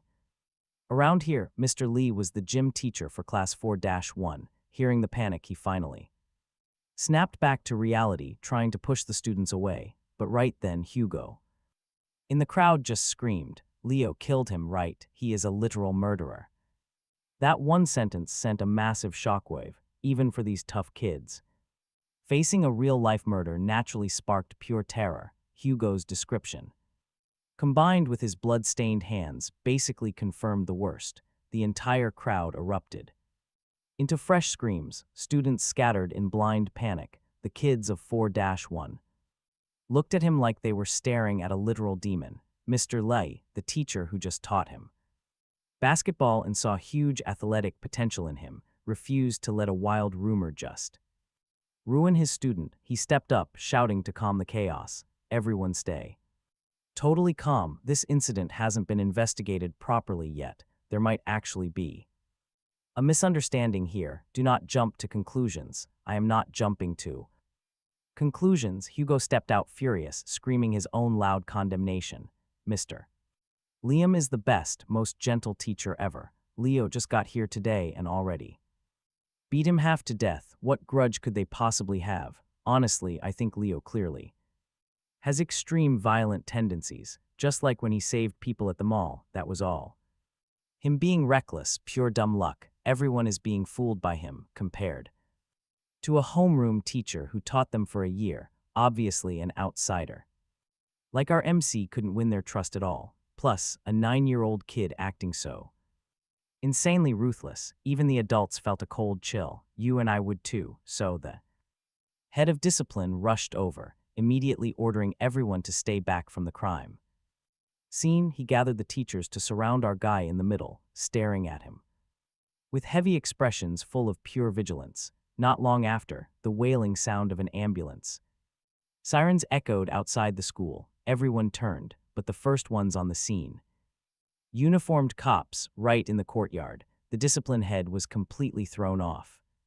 He looked around. Did one of his teachers actually call the cops? But they all shook their heads. You and I know, in elite academies like Molten, even murder gets covered up. Nobody breathes a word without permission. And yet, here the police the discipline head knew things were going south fast, so he stepped right up to run damage control. "Officers, is there a mistake? This is just a tiny little accident here." But before he could even finish spinning his lie, a shiny police badge was shoved right in his face. "I am Captain Luke, Criminal Investigation Squad 1. We got a direct report from a Molten parent. Someone said a teacher here is doing some highly disturbing stuff to minors. We need the school's full cooperation for the investigation immediately." What? The poor guy's brain basically blue screened. He could not compute this at all. Disturbing behavior, absolutely impossible. You're joking, right? This is the most prestigious school in the city. Our staff are top tier global elites. They would never do something so sick. But against a seasoned detective, that weak defense meant absolutely nothing. True or not, the investigation will uncover it. Right now, we demand to see Mr. Liam immediately. Captain Luke pocketed his badge, face stone cold. The discipline head realized he was in deep trouble. His sweaty face went totally pale. He is right here, but honestly, you are not going to be able to ask him a single thing, because a student just beat him into a bloody coma. Wait, what? Now it was the captain's turn to freeze, glancing past the guy. He spotted Liam bleeding out, and little Leo just standing off to the side like the obvious culprit. Seriously, this kid again, right at that exact second. Mr. Sterling and Nora arrived on the scene, and seeing all the blood, they completely panicked. Nora totally ignored the police line, sprinting over and grabbing the boy's shoulders. She frantically asked, "Are you okay? Are you hurt anywhere at all?" The nearby medics were completely speechless at this, because honestly, the person in critical danger clearly was not her precious little boy. Just as the medics shook their heads, silently judging these overly protective parents, the massive bleeding from the back of Mr. Liam's neck finally started to clot. Thank God, no fatal strike. Once the pulse stabilizes, we can load him up for the hospital. The doctor removed his mask and immediately Started lecturing, "Hey kid, no matter how angry you get, you absolutely cannot smash someone's skull with rocks. That is instant game over territory. You got extremely lucky. Try this again and it's prison." But before the doctor could even finish preaching, Leo slowly rolled his eyes. The boy locked his dead stare back onto Liam, asking one dark question. He is still breathing. Hearing that, the poor doctor froze. Holy crap, this kid literally wanted to send him to the Shadow Realm. Nora saw Captain Luke stepping forward behind her. She quickly yanked Leo into her arms, desperately trying to snatch and hide the bloody rock he was still holding. But the second she moved, her wrist got grabbed. "Hold up." Luke stepped right in, leaning close, and easily pulled the two apart. "Miss Quinn, we have met plenty of times. Consider us old friends, but right now, I need to talk to this kid alone." That definitely wouldn't scare him. Luke was truly an experienced cop. One sentence he completely blocked Nora. She pressed her lips together, frustrated, unable to stop him any further. Luke just smiled faintly, ordering his team to take Nora's statement. Only then did Luke turn toward our guy, eyeing that sharply edged rock in his hand. "I know your head is clear right now," Luke said. "So the guy on the ground, did you hit him?" Now, the kid's mind was actually pretty clear, but his physical reactions seriously delayed. Hearing the question, he just stared down at his own hands, answering a whole beat late. "Probably." Luke was completely stunned, absolutely not expecting a vague answer. He pushed further. "Why probably don't you remember?" He tried hard to recall, then nodded. "Yeah, I was too furious, totally lost control. Now, it's true that crimes of passion often result in hazy memories, but that only made Detective Luke way more curious. Why was he so angry? Did he see something? This kid calmly handled an armed robber before. What kind of rage makes him snap? Hearing the question, he belatedly looked over toward the other side, those few girls being heavily protected. Their parents had already rushed over, hugging their kids so tightly to comfort them. He stared at Luke, pointed at Mr. Liam, then straight at that group of girls. His voice came out slow, practically a whisper, because he forced them to take off their skirts. The little woods instantly fell dead silent. Everyone's eyes went wide at that sentence, like seeing a ghost. A chilling breeze swept past. Suddenly, the parents of those girls started screaming. "What absolute nonsense are you saying? My daughter just went to Mr. Liam for tutoring. It's a totally normal teacher-student relationship. Why are you making up things out of thin air?" "Exactly. You clearly saw it wrong yourself. You hurt someone and now you're trying to shift the blame to us." The synchronized denial from the parents instantly backed our boy into a corner. Hugo immediately jumped in from the side.